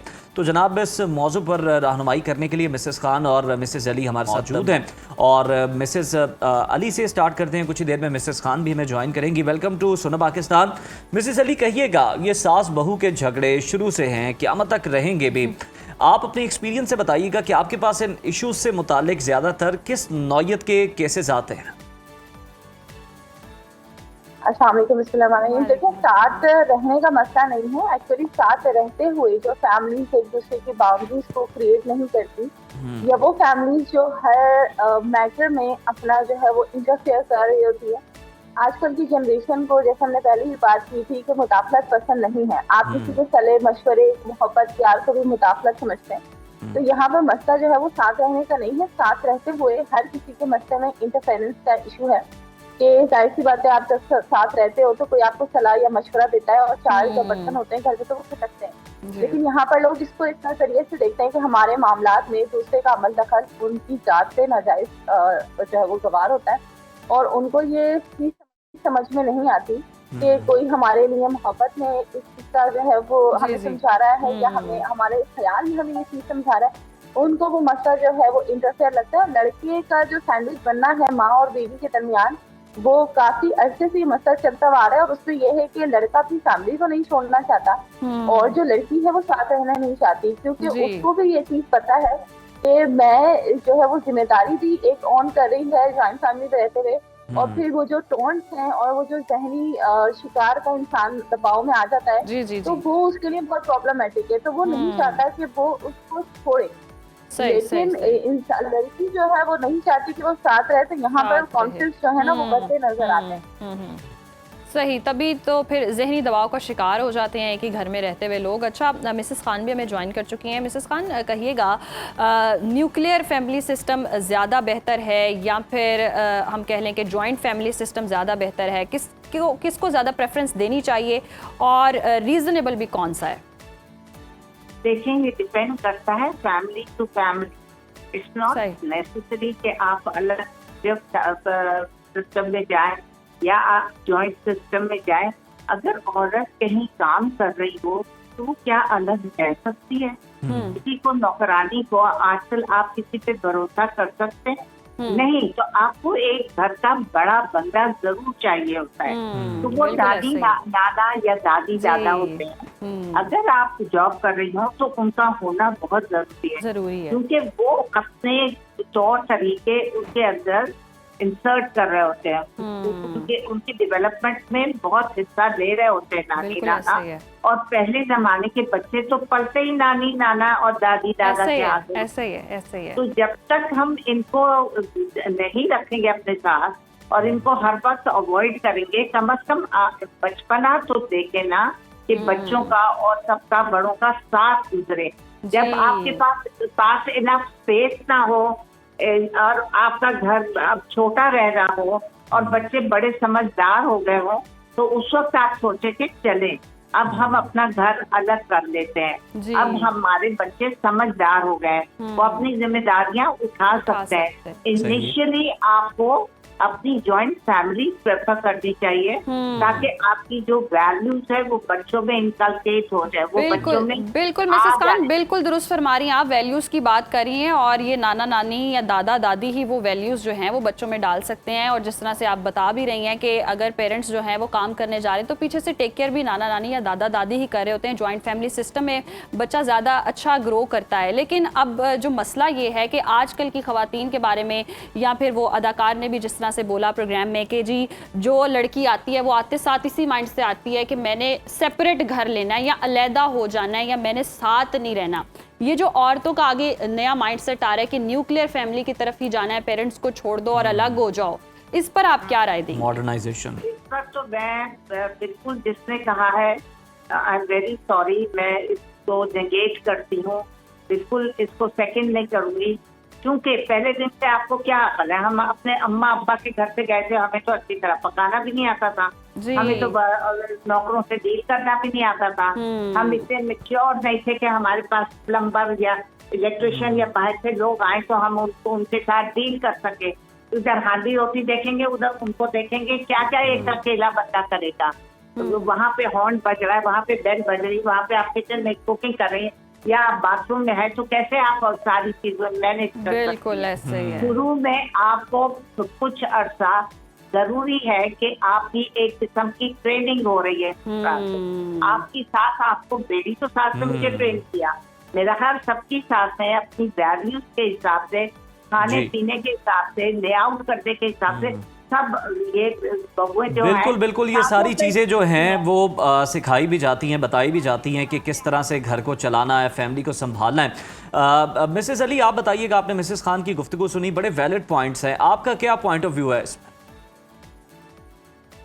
देखिए, ये जो पॉइंट्स हैं ये आज से 30 साल 40 साल पहले तो इम्प्लीमेंट हो रहे थे, बट आज की जनरेशन पे इसका कोई इम्प्लीमेंटेशन नहीं है और ना ही ये प्रैक्टिसिंग है। क्योंकि आप देखें आजकल जितनी भी लड़कियां हैं, हम यंग जनरेशन की बात करें तो 23 से लेकर 30 तक की लड़कियां हैं जो तमाम जेनजीज में आती हैं और उनको बहुत अच्छे से ये चीज पता है कि उनको लाइफ स्टाइल को और अपने करियर को किस तरीके से मैनेज करना है। ऑल्सो वी ऑल, जितनी भी लड़कियां हैं, they all are working on the family planning as well, क्योंकि पहले फैमिली प्लानिंग नहीं होती थी। लड़का और लड़की एनिवर्सरी पे अपने साथ बच्चा लेके खड़े होते थे, लेकिन अगर आप अब देखें तो इस तरीके से कुछ भी नहीं हो रहा। हमारी जनरेशन बहुत अवेयर है हर चीज से रिलेटेड और उनको ये पता है कि उन्होंने फैमिली को किस तरीके से लेके चलना है और करियर से किस तरीके से लेके चलना है। यहाँ पर इन्होंने कहा कि ये फैमिली में बच्चा जो है वो बहुत अच्छे से ग्रो करता है जब वो ज्वाइंट फैमिली सिस्टम में रहता है, लेकिन इसके बरस आप ये भी देखेंगे जब ज्वाइंट फैमिली सिस्टम में वो माँ और बाप की झगड़े देखता है हर हफ्ते, आप ये देखता है कि हर रात को माँ जो है वो रो के सो रही है, वो ये देखता है कि सास उसकी जो दादी है वो उसकी बहू की बुराई कर रही है, तो बच्चे के ऊपर जो उसकी कम उम्र है उसके ऊपर उसका नेगेटिव इम्पैक्ट पड़ता है। इसकी वजह से बच्चे की जो साइकोलॉजिकल इश्यूज है उसके बिहेवियर में भी चेंज आता है। और मिसेस अली, मिसेस खान भी इस पे कुछ ऐड करना चाह रही हैं, उनका भी जवाब दे दीजिए। मैं कुछ इस पर बोलना चाह रही हूँ। जी जी जी मिसेस खान। अब लोग पढ़े लिखे हैं, अब हम mother in laws of wife enough, हम उनकी इंडिपेंडेंस चाहते हैं। हमने उनको घर बनाने का भी दे दिया हुआ है, तो घर बनाओ, चाहे इस मुल्क में रहना चाहती हो रहो, अलग रहना चाहते हो अलग, मुल्क में रहना चाहते हो। लेकिन अब वो लड़ाई झगड़े वो नहीं होते जो होते थे आज से 30-40। अब mother in laws are also educated, they know, उनको पता है कि इनको भी स्पेस देनी है। We are not that wild, वो वाइल्ड मदर इन लॉज की और 50 साल वाली बातें मत करे। अब उनको स्पेस दी जाती है, उनको जगह दी जाती है। हम देखते हैं अपने अपने बच्चों को क्या प्रोवाइड करना हम मारेंगे। आजकल बच्चा भी 2 साल का बच्चा भी आंखें दिखाता है, उसकी माँ को जरा बाप प्यार से यूं करे ना तो वाइल्ड और फादर नो। और दादी दादा को तो वो 50-5 साल का लड़का उड़ा देगा, माँ बाप बच्चे तो उड़ा देंगे, हमारी माँ को हाथ कैसे लगाया। ये टाइम नहीं है, बच्चे भी बड़े आजकल जो है दिमाग रखते हैं। बिल्कुल। और मिसेस खान यहाँ पर एक चीज मैं ये भी ऐड करना चाहूंगी, जिस तरह से मिसेस जी ओल्ड एज है, ओल्ड एज ऐसी है, जिस तरह से मिसेस अली कह रही हैं कि एक अगर जॉइंट फैमिली में लड़ाई झगड़ा बच्चा देख रहा होता है तो प्रॉब्लम्स होती हैं, तो वो न्यूक्लियर फैमिली में बच्चा अगर देखना चाहे तो देख सकता है। अगर औरत है ही लड़ाका या मियाँ बीवी लड़ रहे हैं तो भी उस पर इफेक्ट आएगा ही आएगा। तो वो जो फैमिली है शायद वो बीच बचाव करवा ले या छुड़वा ले ज्वाइंट फैमिली में। न्यूक्लियर फैमिली में फिर बच्चे को कोई बचाने वाला नहीं है या बीच बचाव करवाने वाला नहीं है, ना माँ को कोई बचाने वाला है। वो तो मार खाती है, पूरी बुरी तरह से मार खाती है, क्योंकि कोई भी आके उसको बचाएगा नहीं। ये नौबत ही क्यों आएगी? आजकल लड़के, आप सास की और आप बहू की बात करेंगे, दोनों क्वालिफाइड है, तो लड़का कोई जाहिल तो नहीं है ना। अब लड़का अब्यूज क्यों कर रहा है? लड़का जो है वो फिजिकल टॉर्चर क्यों कर रहा है? लड़के को हाथ उठाने की इजाजत तो नहीं है किसी भी रिश्ते में, तो वो ऐसा क्यों हो रहा है कि वो अकेले घर में फिट रही है और ज्वाइंट फैमिली में नहीं फिट रही है? क्या इशू है? देखिए, रिश्ता तो मियाँ बीवी का है, वो साथ रहकर भी ज्वाइंट फैमिली में इसको बहुत अच्छे से चला सकते हैं और सेपरेट रह के भी चला सकते हैं। इसमें अब्यूज करना किसी को या किसी के ऊपर हाथ उठाना, नहीं, हम हाथ उठाने की तो बात ही नहीं कर रहे। हम यही कह रहे हैं कि जिस तरह से आप कह रही हैं लड़ाई झगड़े होते हैं तो बच्चे इफेक्ट होते हैं, हम उस लड़ाई झगड़े की बात कर रहे हैं कि वो सॉर्ट आउट मतलब बड़े करवा सकते हैं। हम अब्यूजिव या इन चीजों को कुछ भी प्रमोट नहीं कर रहे कि यस मारना बनना, बिल्कुल समझाते हैं, काम समझाने की बात हो रही है। जी जी, बड़े ही आकर मामला सेटल करते हैं। लड़ाई झगड़ों की जो शुरुआत है वो स्टार्ट तो यही से होती है ना, कि घर के काम हो गए या सास का कोई ऑर्डर हो गया या कोई ऐसी चीज हो गई जो कि बहू पे नागवार गुजर रही है। सेपरेट सिस्टम में तो शौहर सुबह का गया हुआ रात को घर में आ रहा है, तो वहाँ तो बहुत कम नोकझोंक देखने में आती है। यानी कि आप कह रही ना ढोला उसी ना रोला उसी, मतलब ना सामने आएंगे ना लड़ाई होगी। इससे बेहतर है कि दूर दूर ही रहो, दूर दूर ही रहना चाहिए। फिर आप शिकवा ना करें कि हम डिप्रेशन का शिकार हो रहे हैं, हम अलहदा हो रहे हैं, हमारे पास कोई बैठने वाला नहीं है, कोई बात करने वाला नहीं है, कोई अपने लोग नहीं है, कोई खानदान नहीं है, कोई जाने वाला नहीं, कोई मिलने वाला नहीं है। फिर वही है, रेस्टोरेंट में जाओ अकेले कॉफी पीकर आ जाओ और माँ बाप का मतलब कोई टेक केयर करने वाला ना हो। नहीं, देखिए, इसका ये मतलब नहीं है ना कि आप बहुत दूर जाके रह रहे हैं। ज्वाइंट फैमिली सिस्टम से हटके भी एक मोहल्ले में रहा जा सकता है, एक एरिया में रहा जा सकता है, जहाँ पर आपको हफ्ते में विजिट करना है या आपको 3 दिन में विजिट करना है, आपको माँ के यहाँ जाना है, आपको बाप के यहाँ जाना है, आप उनके साथ मिल सकते हैं। जरूरी नहीं मिसेस अली, बिल्कुल आपने ये बड़ा एक अहम नुक्ता उठाया है और यकीनन इस पे बात भी हो रही होती है आजकल। तो मिसेस खान, आप बताइएगा, ये जो एक नया भी कॉन्सेप्ट है कि जी आपने अगर रहना ही है करीब तो एक मोहल्ले में रह लें, कोई आप हफ्ते में 2-3 बार मिल लें, तो क्या इससे आप अपने वालिदैन का जो लड़का है वो हक अदा कर सकता है? नहीं, क्यों वालिदैन को 2-3 दिन बाद क्यों मिलेगा? जाता क्या ऑफिस से आता था, माँ बाप को सलाम करता जाए, कोई दवाइयाँ उनकी लानी होती है उनको पकड़ाता जाए, उनकी कोई जरूरी चीज है लानी ले जानी उनसे पूछता जाए, सलाम करता जाए और फिर घर चला जाए। या अगर ज्यादा ही उनको जरूरत है फिर बीवी और बच्चों को भी साथ ले आओ और खाना का कोई इंतजाम करता हुआ, बीवी ने कुछ पकाया होगा वो भी ले आए, सब इकट्ठा करके खा लें। क्या इसमें क्या बुराई है? या सास भी तो इसकी लागत नहीं है। हमारे तो जवान नवासे नवासियां शादीशुदा है, हम तो अभी भी पका लेते हैं, सब कुछ करते हैं और उनको बुलाते हैं। कि तुम भी आओ, अपना भी खाना ले आओ, अपना भी खाना वन ले डे आओ। पार्टी टाइप हो जाती वाह, है। जबरदस्त, ये क्यों अलग जबरदस्त। अलग क्यों रहना, ये किससे पता है क्या हाँ। आप अपनी फैमिली से अलग हो जाए?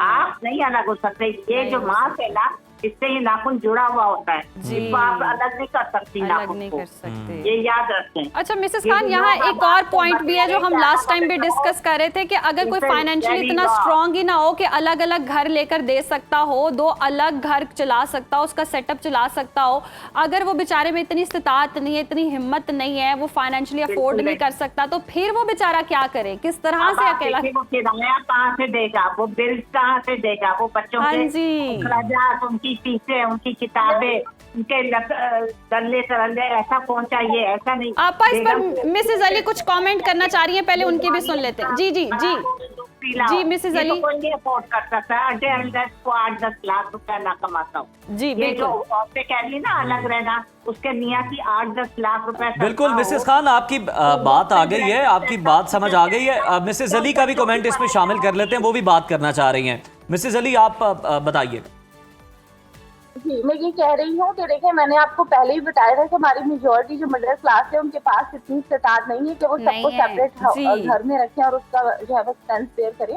उसके लिए हस्बैंड की बहुत अच्छी कम्युनिकेशन स्किल्स होनी चाहिए कि वो मदर को किस तरीके से चीज़ों को लेके टेक ओवर करना है या वाइफ को किस तरीके से टैकल करना है, उसको बहुत अच्छे से आना चाहिए।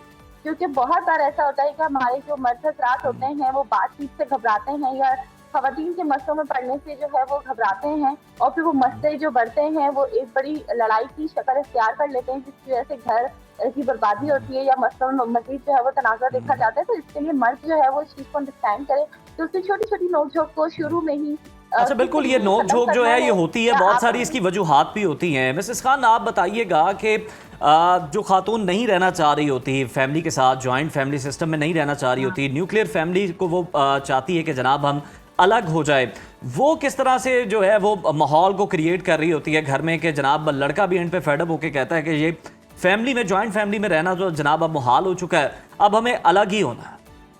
वो अगर इतना कमा रहा है तो अलग हो जाए। जी। बीवी में इतनी स्किल्स हैं, उसने डेवलप कर रही हैं, क्योंकि ये जो स्किल्स हैं शादी के बाद ही डेवलप होती हैं। जी। और ससुराल वाले ही और सास की भी जो इतनी एक्सपीरियंस्ड औरत होती है वो इस तरीके से बताती है, बेटा इसको यूं नहीं तो यूं कर सकते, इसको यूं नहीं तो यूं मैरिज कर सकते, इसको यूं नहीं तो इस तरह कर लो। तो वो जो स्किल्स है वो लड़कियों में अभी आई नहीं होती। जाए परे हो जाए तो देखें अपना गुजारा कैसे करते हैं। क्या इनिशियली लड़का या बच्चा इतना कमा रहा है कि वो इतना अलग होकर इतने खर्चे कर ले, घर की ग्रोसरीज ले आए, ये बिल से ये अगले तरले बीवियों को उठाए या अपनी नौकरी पर टाइम पर जाए, ये सारा कुछ क्या वो औरत अकेली मैरिज कर देगी? नो, आपको शुरू में थोड़ा कुछ अरसा अपने आप को, अपने माइंड को डेवलप करने के लिए, अपने तौर तरीके सीखने के लिए। अब आपके माँ बाप के तौर तरीके तो हमें पता ही नहीं था, हम तो शादी बीए किया, शादी हुई, पता ही नहीं कुछ करना था या नहीं। हमने तो सीखा ही अपने साथ, हमने तो प्याज अदरक लहसुन काटा ही नहीं था कभी, हमने तो बिल्कुल बिल्कुल मिसेस खान, वक्त की किल्लत है और डिस्कशन बहुत ही ज़बरदस्त हो रही है और वाकई थोड़ा सा रिश्तों को वक्त देना चाहिए, अंडरस्टैंड करना चाहिए एक दूसरे को। आप दोनों मेहमानों का बहुत शुक्रिया और दोनों ही मेहमान बहुत ज़बरदस्त हैं, एक हेल्दी डिस्कशन हुई है। और यस, एक नई जनरेशन के लिहाज से मिसेस अली यंग हैं और मिसेस खान जो है एक मच्योर और पूरा इस पर एक्सपीरियंस रखती हैं, वो अपने माइंड सेट से एक पॉइंट दे रही हैं, वो भी एक वैलिड पॉइंट है। तो बड़ी ज़बरदस्त डिस्कशन रही है आप दोनों के साथ ही, और नेक्स्ट ऐसा कोई टॉपिक होगा तो जरूर आप दोनों को मदू भी किया जाएगा। और वाकई जी, एक तरफ से अगर न्यूक्लियर फैमिली का नए और पुराने ख्यालात जो हैं वो जब आमने सामने yes. आते हैं तो एक बड़ा अच्छा एक नतीजा निकलता है, अंडरस्टैंडिंग बड़ी अच्छी माम डेवलप होती है कि करना क्या चाहिए। और एट दी एंड जिस तरह मिसेस खान कह रही थी कि बहुएं जो है वो फिर सास के गुजर जाने के बाद भी ये कह रही होती हैं कि हमने जो भी सीखा अपनी मरहूम सास से सीखा और उन्होंने ही हमें बताया कि फिर ये कह रही होती है मरहूम सास ही सब कुछ सिखा के इतना टफ टाइम दिया। तो मतलब दोनों तरफ से ये चीजें हो रही होती हैं। लेकिन यस, आप एक घर छोड़ के आ रही होती हैं, जब एक लड़की छोड़कर आ रही होती है तो वो तो अपना पुरानी जितनी भी चीजें और आप ये भूल जाएं कि हर चीज आपको इंटरनेट बता देगा या चैट जीपीटी सिखा देगा। बड़े लोग जो हैं उनकी रहनुमाई बड़ी जरूरी होती है। इसी के साथ जनाब बढ़ते हैं ब्रेक की जानिब, देखते रहिए सुनो पाकिस्तान।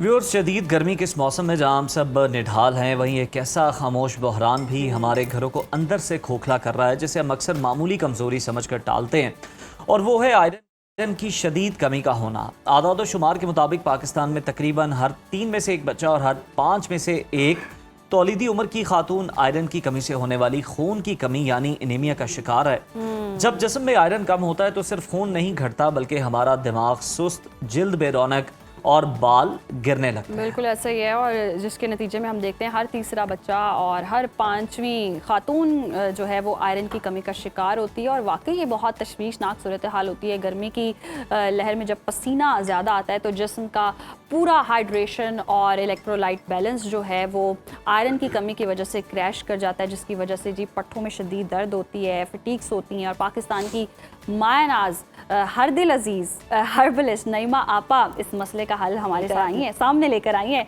जो कि यकीनन फ़ायदेमंद होगा। और जब आप इस्तेमाल करेंगे तो दुआएं भी देंगे आपा को। आपा बहुत शुक्रिया आपके वक्त का। वेलकम टू सुनो पाकिस्तान। और जिस तरह से हम देख रहे हैं गर्मी बहुत ज़्यादा है और फिर हम जूसेस का बहुत इस्तेमाल कर रहे हैं, डब्बा पैक जूसेस का या केमिकल वाली चीज़ों का इस्तेमाल कर रहे हैं, कितनी ज़्यादा ख़तरनाक है। और नेचुरोपैथी में या नेचुरल वे में आप क्या समझती हैं कि क्या चीज़ें इस्तेमाल करके हम खुद को इस तपिश से बचा सकते हैं?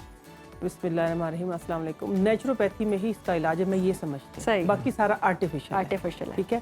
वैसे बॉडी की एक बात अगर कर लेते हैं, आप लोगों की बात करते करते मेरे दिमाग में एक बात आई है। मेरे नाना अबू कभी एक शेर सुनाया करते थे, ये पूरी बॉडी जो है ना हमारी, इसमें ईंट की जगह जो है वो हड्डियां हैं और जो ईंटों को जोड़े हुए वो गारा है। और गारा किससे बना? खून से। खून से गारा बना है और ईंट जिसमें हड्डियां।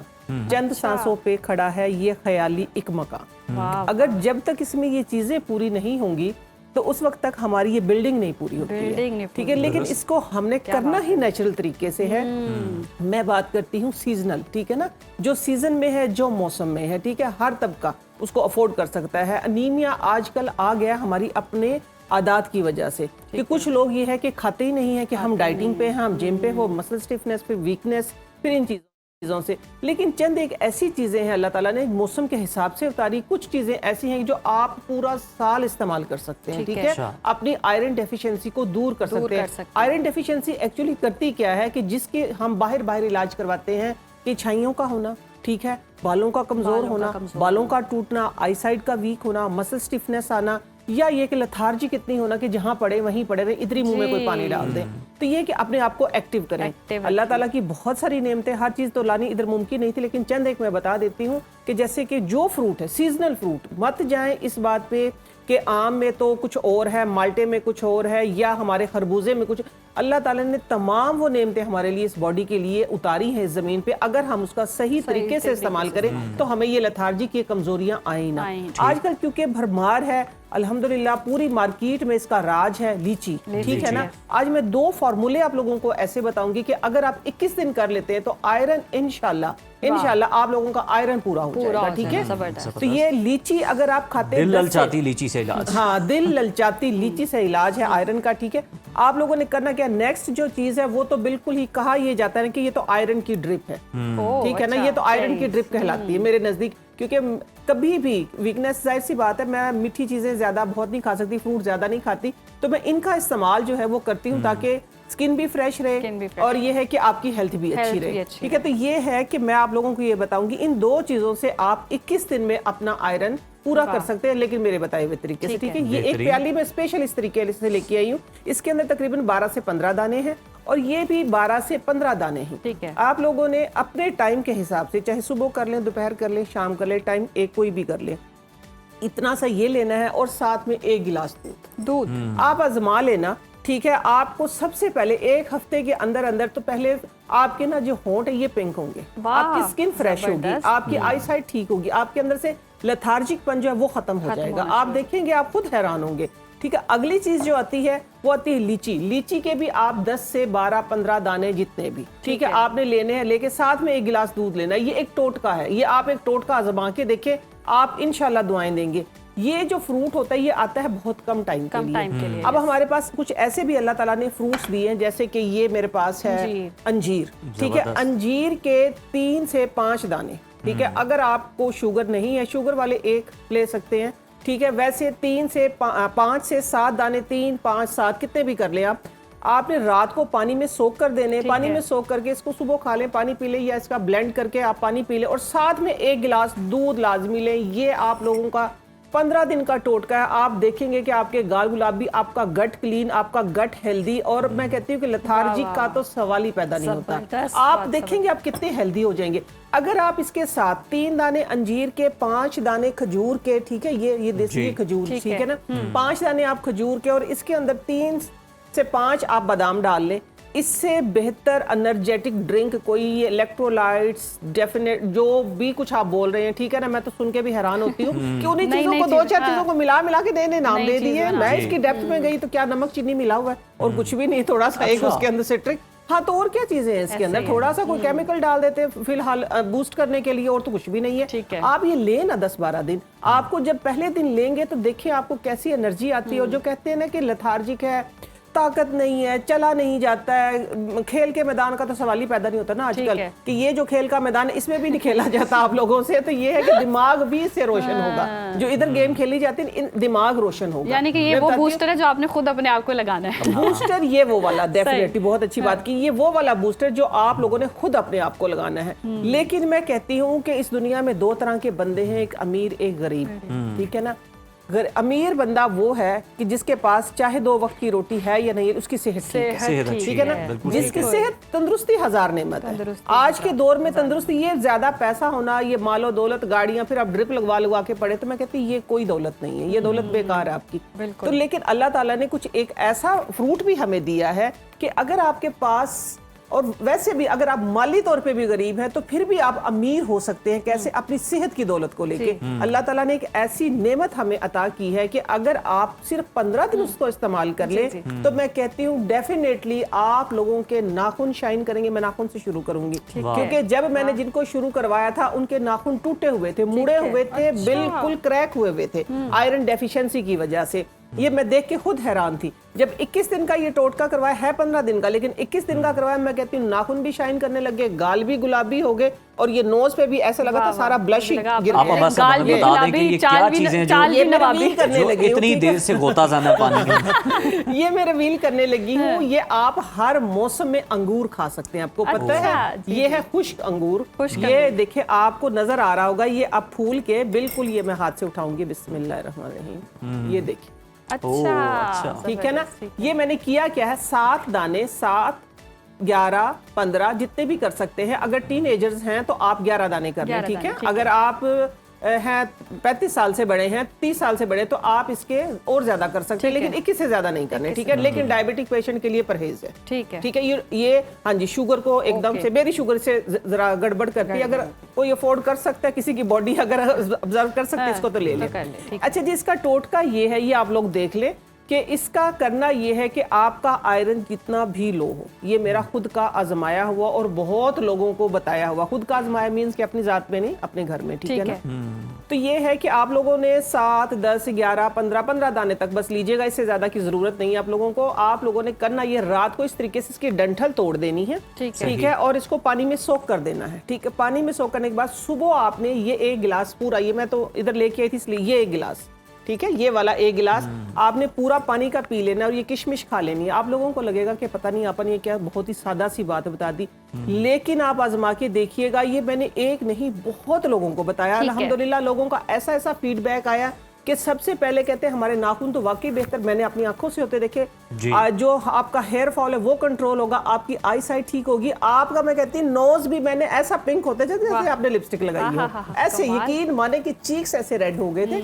मैं बता भी देती हूँ कौन थे, मेरे अपने हस्बैंड राव साहब। इनको एक दफा आयरन डेफिशिएंसी हो गई थी, इनका ऑपरेट हुआ था किसी से, तो मैंने सिर्फ 21 दिन ये टोटका किया था। आप यकीन माने कि मेरी आंखें हैरान हो गई। अल्हम्दुलिल्लाह ये इतना बड़ा है, तो देखिए इससे ज्यादा आजमूदा क्या हो सकता है? इससे ज्यादा आजमूदा क्या देखिए, हमने शौहर पे आजमाया ऐसा, जिसके ऊपर दिल से आजमाया। तो देखिए सस्ता तरीन, आसान तरीन, क्योंकि मुझे इस पे यकीन था, बहुत अरसे से चला आ रहा है, ये अब से नहीं है, ठीक है। बहुत अरसे से, वही जिस तरह अब आपसे पहले आपका ये टॉपिक था नानियों दादियों वाला, ज्वाइंट फैमिली वाला, हम भी ज्वाइंट फैमिली वाले, हमने अपनी फैमिलियों में ये काम होते हुए देखे, तो वही उसी को लेके मैं, उसी लेगेसी को लेके मैं आगे चल रही हूँ। तो ये है कि अच्छा आपा, एक और सवाल मैं ये पूछना चाहती थी कि प्रेगनेंसी के दौरान जैसे औरतों को आयरन की कमी हो जाती है और एक टैबलेट भी दी जाती है, वो थ्रू आउट प्रेगनेंसी खाती है आयरन की, कि उसकी जो डेफिशिएंसी है वो ना हो और फिर आगे बच्चे में ट्रांसफर ना हो, लेकिन मोस्टली देखते हैं अगर डेफिशिएंसी है तो बच्चे में भी आगे फिर डेफिशिएंसी होती है। जिन सब्जियों में जैसे पालक है जिसमें आयरन बड़ी वो खानी नहीं है, लेकिन गोली जो है वो रोज खाएं। तो मना भी करते हैं कि ये चीजें ना खाएं, वो ना खाएं, ये नहीं खा सकते, पता नहीं इसका इंटेक, तो ये उनके लिए सेफ है, ये कर सकते हैं? बिल्कुल सेफ है, 100% सेफ है उनके लिए, तो बहुत ही ज्यादा सेफ है। अगर आपने ऐसा सवाल कर ही दिया तो मेरे लगे हाथों एक और बात बता देती हूँ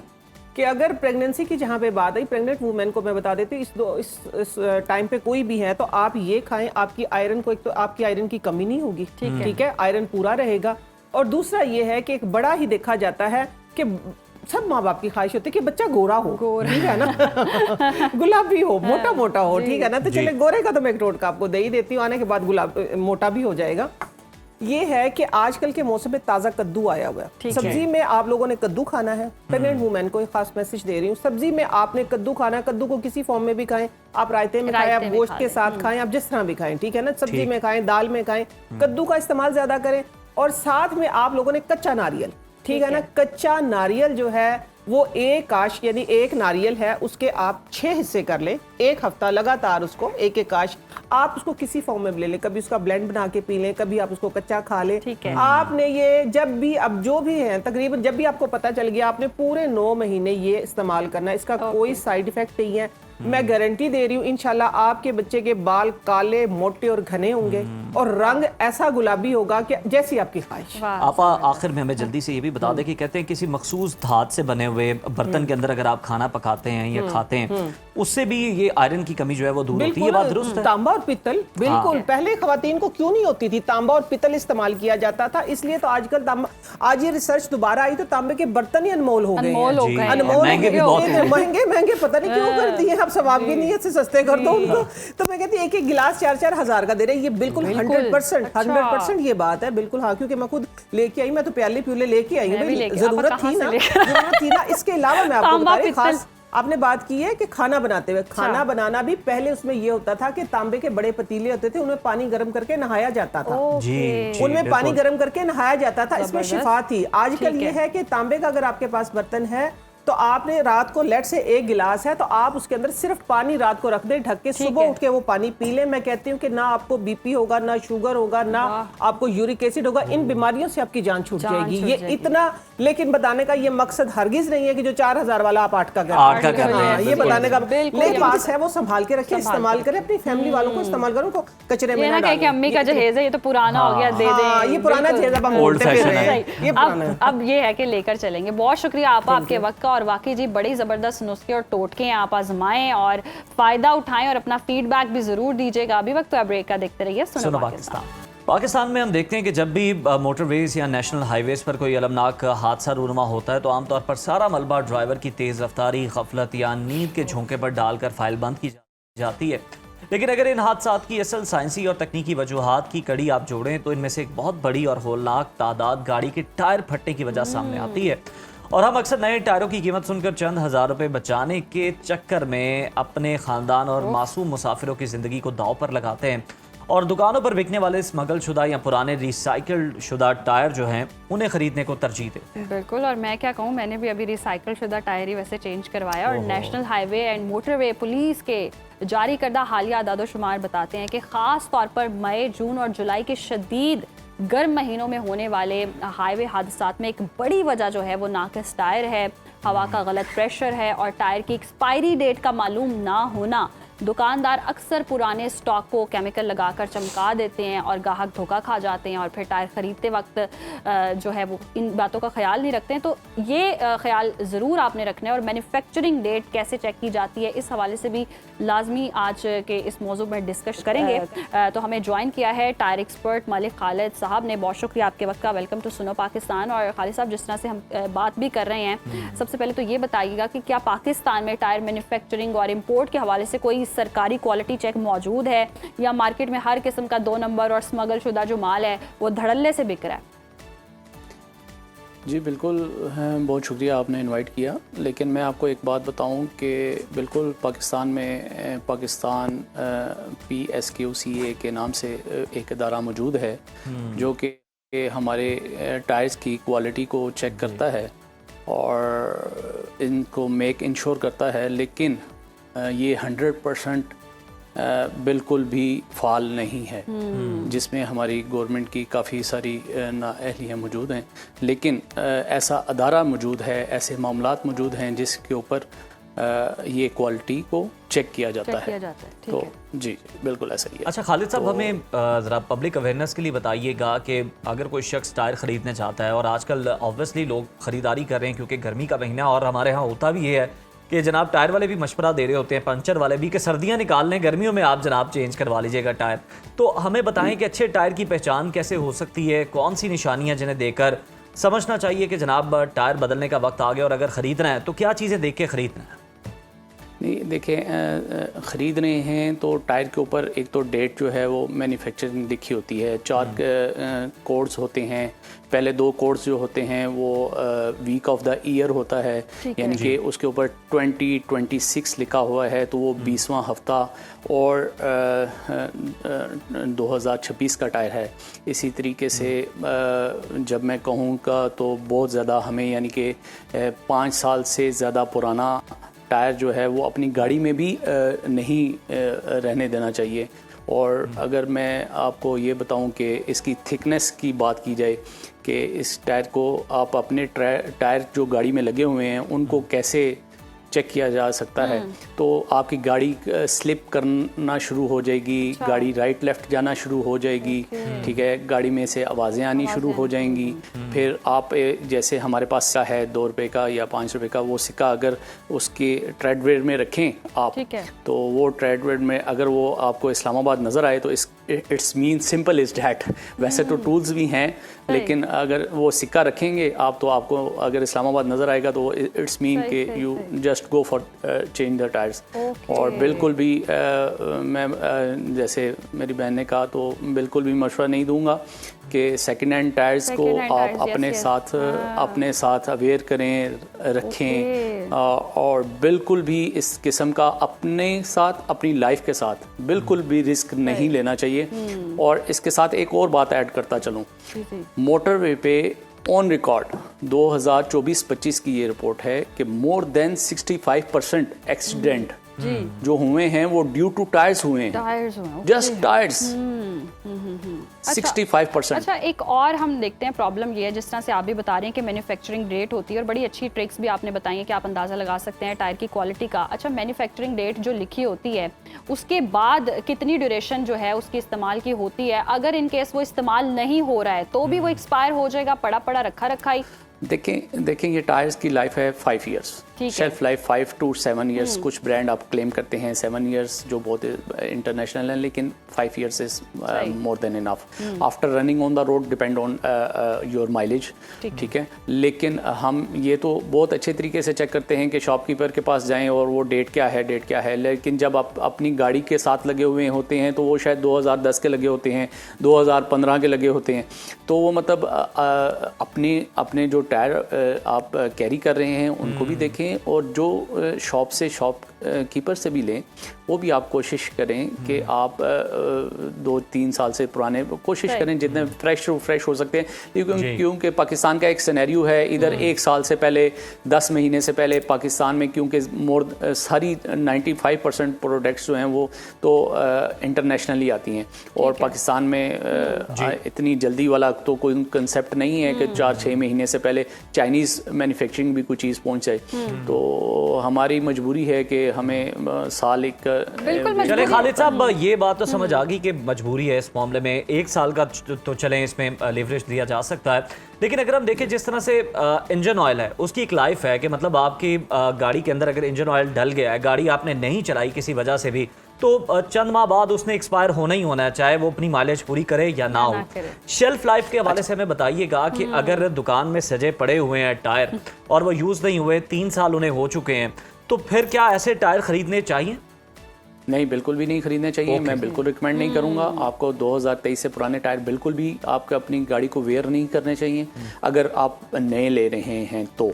और अगर इसके साथ अगर आप ये कहें कि मतलब दूसरा आपने क्वेश्चन किया कि गाड़ी के साथ लगे लगे कि उसका क्या लाइफ है। अगर आप गाड़ी रेगुलर चल रही है तो वो 50,000 किलोमीटर, इंटरनेशनल लॉ ये कहता है 45 to 50,000 किलोमीटर से ज़्यादा टायर गाड़ी के साथ नहीं चलना चाहिए, ठीक है। लेकिन अगर आप बहुत अच्छा ब्रांड को डाल रहे हैं, जिसमें इंटरनेशनल ब्रांड्स हैं जैसे, तो वो आप 65,000 किलोमीटर माइलेज उनकी कंपनी रिकमेंड करती है। लेकिन अगर इस सिनेरियो में कि आपकी गाड़ी ज़्यादा खड़ी रहती है और वो 4-4 महीने 3-3 महीने चलती नहीं रहती, तो टायर अपनी जगह पे जंप ले लेता है, तो टायर आपको फ़ौरन चेंज करवाना पड़ता है। आपकी बात से ही बात निकली, जिस तरह से आपने कहा कि अगर मैन्युफैक्चरिंग डेट है और वो स्टोर पर ही रखा हुआ है, उसको 3 साल गुजर गए हैं, तो वो टायर आपने नहीं लेना। लेकिन बेचने के लिए दुकानदार अब क्या करते हैं कि नई डेट पंच कर देते हैं। उसका कैसे अंदाज़ा लगाया जा सकता है कि ये इन्होंने खुद से पंच की है? देखें, इसमें ऐसा है कि काली भेड़ें तो हर जगह, हर महकमे, हर मामलात, हर जगह पे मौजूद है ना, तो ऐसी काली भेड़ों से बच के रहना चाहिए, जिसकी वजह से सही लोग भी जो हैं वो भी सही काम नहीं कर पाते हैं। तो बस ये थोड़ी सी तो जो ले रहा होता है उसको भी मेहनत करनी पड़ती है और थोड़ा बहुत देखना पड़ता है आजकल। खालिद साहब, हमें ये बताइएगा कि टायर की क्वालिटी, उसकी पहचान किस तरह से होती है? क्योंकि चाइनीज़ टायर भी बड़े ज़बरदस्त मार्केट में अवेलेबल हैं। वो भी ये क्लेम करते हैं कि जनाब इनकी नॉइज़ नहीं आती, ये गाड़ी के साथ लगे हों। और अगर शेल्फ लाइफ में पड़े हुए हैं तो टायर को चेक करने के लिए ये भी देखा जाता है क्या टायर हार्ड हो जाता है पड़ा पड़ा, या नरम टायर जो है उसको ख़रीदना चाहिए, वो ज़्यादा बेहतर होता है? देखिए, मैंने पहले भी बताया आपको कि मतलब पड़ा पड़ा हार्ड जो हो जाता है वो आपको 2023 से पुराना तो टायर बिल्कुल भी नहीं लेना चाहिए, ठीक है। कोशिश करनी चाहिए हमें 24-25 का लें, और जो 26 में अवेलेबल हैं तो वो भी ज़रूर लें, 26 में जो अवेलेबिलिटी है वो भी ज़रूर लें। लेकिन अब पड़ा पड़ा हार्ड हो जाना, वो तो मतलब टायर सामने आता है तो आपको वैसे ही पता चल जाता है। कुछ तो मैन्युफैक्चरर्स टायर बनाते ही हार्ड हैं, क्योंकि ड्यू टू कुछ ऐसे एरियाज़, रफ एरियाज़ हैं, उनके लिए इस्तेमाली ब्रांड न्यू टायर भी जो लेटेस्ट मैन्युफैक्चरिंग है वो भी हार्ड होगा। और यूज़र जो हैं, मोटरवे यूज़र जो अच्छे सिटीज़ के यूज़र हैं, उनके लिए सॉफ्ट भी बहुत अच्छा है। और जो सॉफ्ट और हार्डनेस का आपने जिक्र किया, अगर आप किसी पथरीले रोड पे हैं तो आप सॉफ्ट टायर लेंगे तो वो पत्थर साइड से लगेगा तो साइड वाल आपकी ब्रेकअप हो जाएगी। तो टायर को कोशिश करें कि आपका साइड स्वेल हो आप लीक कर जाए, ज़्यादा पंचर हो रहा हो, टायर शोर कर रहा हो आपको, मतलब तो टायर आप फ़ौरन से फ़ौरन चेंज करवाएं। खालिद साहब, अब ये तो आपने क्वालिटी के हवाले से बता दिया, अब मेरा मसला भी सुन लें। होता ये कि टायर पंक्चर होता है, उसके बाद क्या होता है कि आप पंक्चर लगवाने गए हैं तो उसने कहा जी आपकी टायर का एक पंक्चर है, उसके फिर वो कोई डिफरेंशिएट बताते हैं, ये वाला टायर के लिए ये नहीं ठीक, ये वाला पंक्चर ज़्यादा अच्छा है, ये बेहतर है। फिर थोड़ी देर बाद वो ये कहते हैं बाजी टायर ही चेंज करवा लें, आपका ये जो गाड़ी का टायर है यही ख़राब है। तो ये कैसे पता चल सकता है? कितने पंक्चर लग जाएं तो पता चलेगा कि जी टायर ख़राब है, या कौन सा पंक्चर लगना चाहिए? देखें, कौन सा पंचर लगना चाहिए, पहले तो इसके बारे में आप देख लें कि कोशिश करें, अगर आपके पास टाइम है और आप सर पे खड़ी हो सकती हैं तो कोशिश करें टायर को रिम से उतार के उसको वो गरम वाला पंचर, उसको एक्चुअली हमारी ज़ुबान में बोला जाता है, तो वो पंखा पंचर है बिल्कुल एग्जैक्टली, तो वो लगवाएं तो वो बेटर है आपके लिए। तो वो टायर की लाइफ को जो है वो बेहतर रखता है बनिस्बत हम वो दूसरे वाला लगाएं। तो क्योंकि दूसरे वाला जो है वो बड़े रफ एरिया से लगता है तो उसकी सारी सरफेस को वो तोड़ देता है। और अगर वो कहता है कि ज़्यादा पंचर लग गए हैं तो वाई नॉट, ज़री बात है, एक टायर में अगर 4-5 से ज़्यादा पंचर लग गए हैं तो आपको चाहिए कि टायर चेंज करवाएं। और बिल्कुल भी ये नहीं होना चाहिए कि एक टायर आप पंचर। खालिद साहब, अच्छा हमें वक्त चूँकि कम है, ये भी बता दें लास्टली कि आजकल हम देख रहे हैं कि नाइट्रोजन गैस भी जो है वो भरी जा रही है टायर्स के अंदर, आप उसको रेकमेंड करते हैं, क्या उसके फ़वाइद हैं? जी, टायर्स को बिल्कुल नाइट्रोजन एयर जो है वो हमारे पाकिस्तान में तकरीबन पिछले 5 से 10 साल में 10-1 साल हो गए हैं आई हुई है। कम थी, अब तो बहुत ज़्यादा हो गई है। नाइट्रोजन गैस बहुत अच्छी है, ये इसका मॉलिक्यूल ठंडा होता है, मोटा होता है, मतलब लॉन्ग लास्टिंग होती है, बार बार चेक नहीं करानी पड़ती, गाड़ी को स्मूथ रखती है, गाड़ी को मतलब आपको आम एयर की निस्बत ये इस एयर में आपको ज़्यादा कंफर्ट लेवल होता है और इसके कोई नुकसान नहीं है, बल्कि इसके फ़ायदे ही फ़ायदे हैं, इसका कोई साइड इफेक्ट नहीं है। बिल्कुल ठीक है। बहुत शुक्रिया आपके वक्त का। और वाकई जी ये एक बहुत बड़ा और जेन्युइन मसला है और इस मसले के हल के लिए आपको ज़रूर सोचना चाहिए और अच्छी क्वालिटी का टायर लेना चाहिए, देखभाल कर लेनी चाहिए। वही वाली बात है, काली भीड़ें बहुत है और पंक्चर के बहुत ज़्यादा प्राइस है उज़ैर। मैं तो सोच के हैरान हूँ कि ये वाकई लूट मार में चाहिए। इस पर थोड़ा सा सोचने की ज़रूरत है और हुकूमत को भी कोई पॉलिसी बनाने की ज़रूरत है वैसे। बिल्कुल जी, और आपको भी ख्याल रखना चाहिए और हमने तो आपको बताने की कोशिश की है जनाब कि आप कौन कौन सी निशानी है जो कि आप नया टायर ख़रीदते हुए जनाब परखें और जो आपकी गाड़ी में ऑलरेडी लगा हुआ है उसको भी आप जज कर सकते हैं कि जनाब इसकी उम्र पूरी हो गई है या ये अभी और चल सकता है। तो इन चीज़ों का ज़रूर ख्याल रखें और हादसात से महफूज रखें अपने आप को भी और अपनी फैमिली को भी। हमें इजाज़त दीजिए, कल दोबारा मुलाकात होगी। टिल देन अल्लाह हाफ़िज़।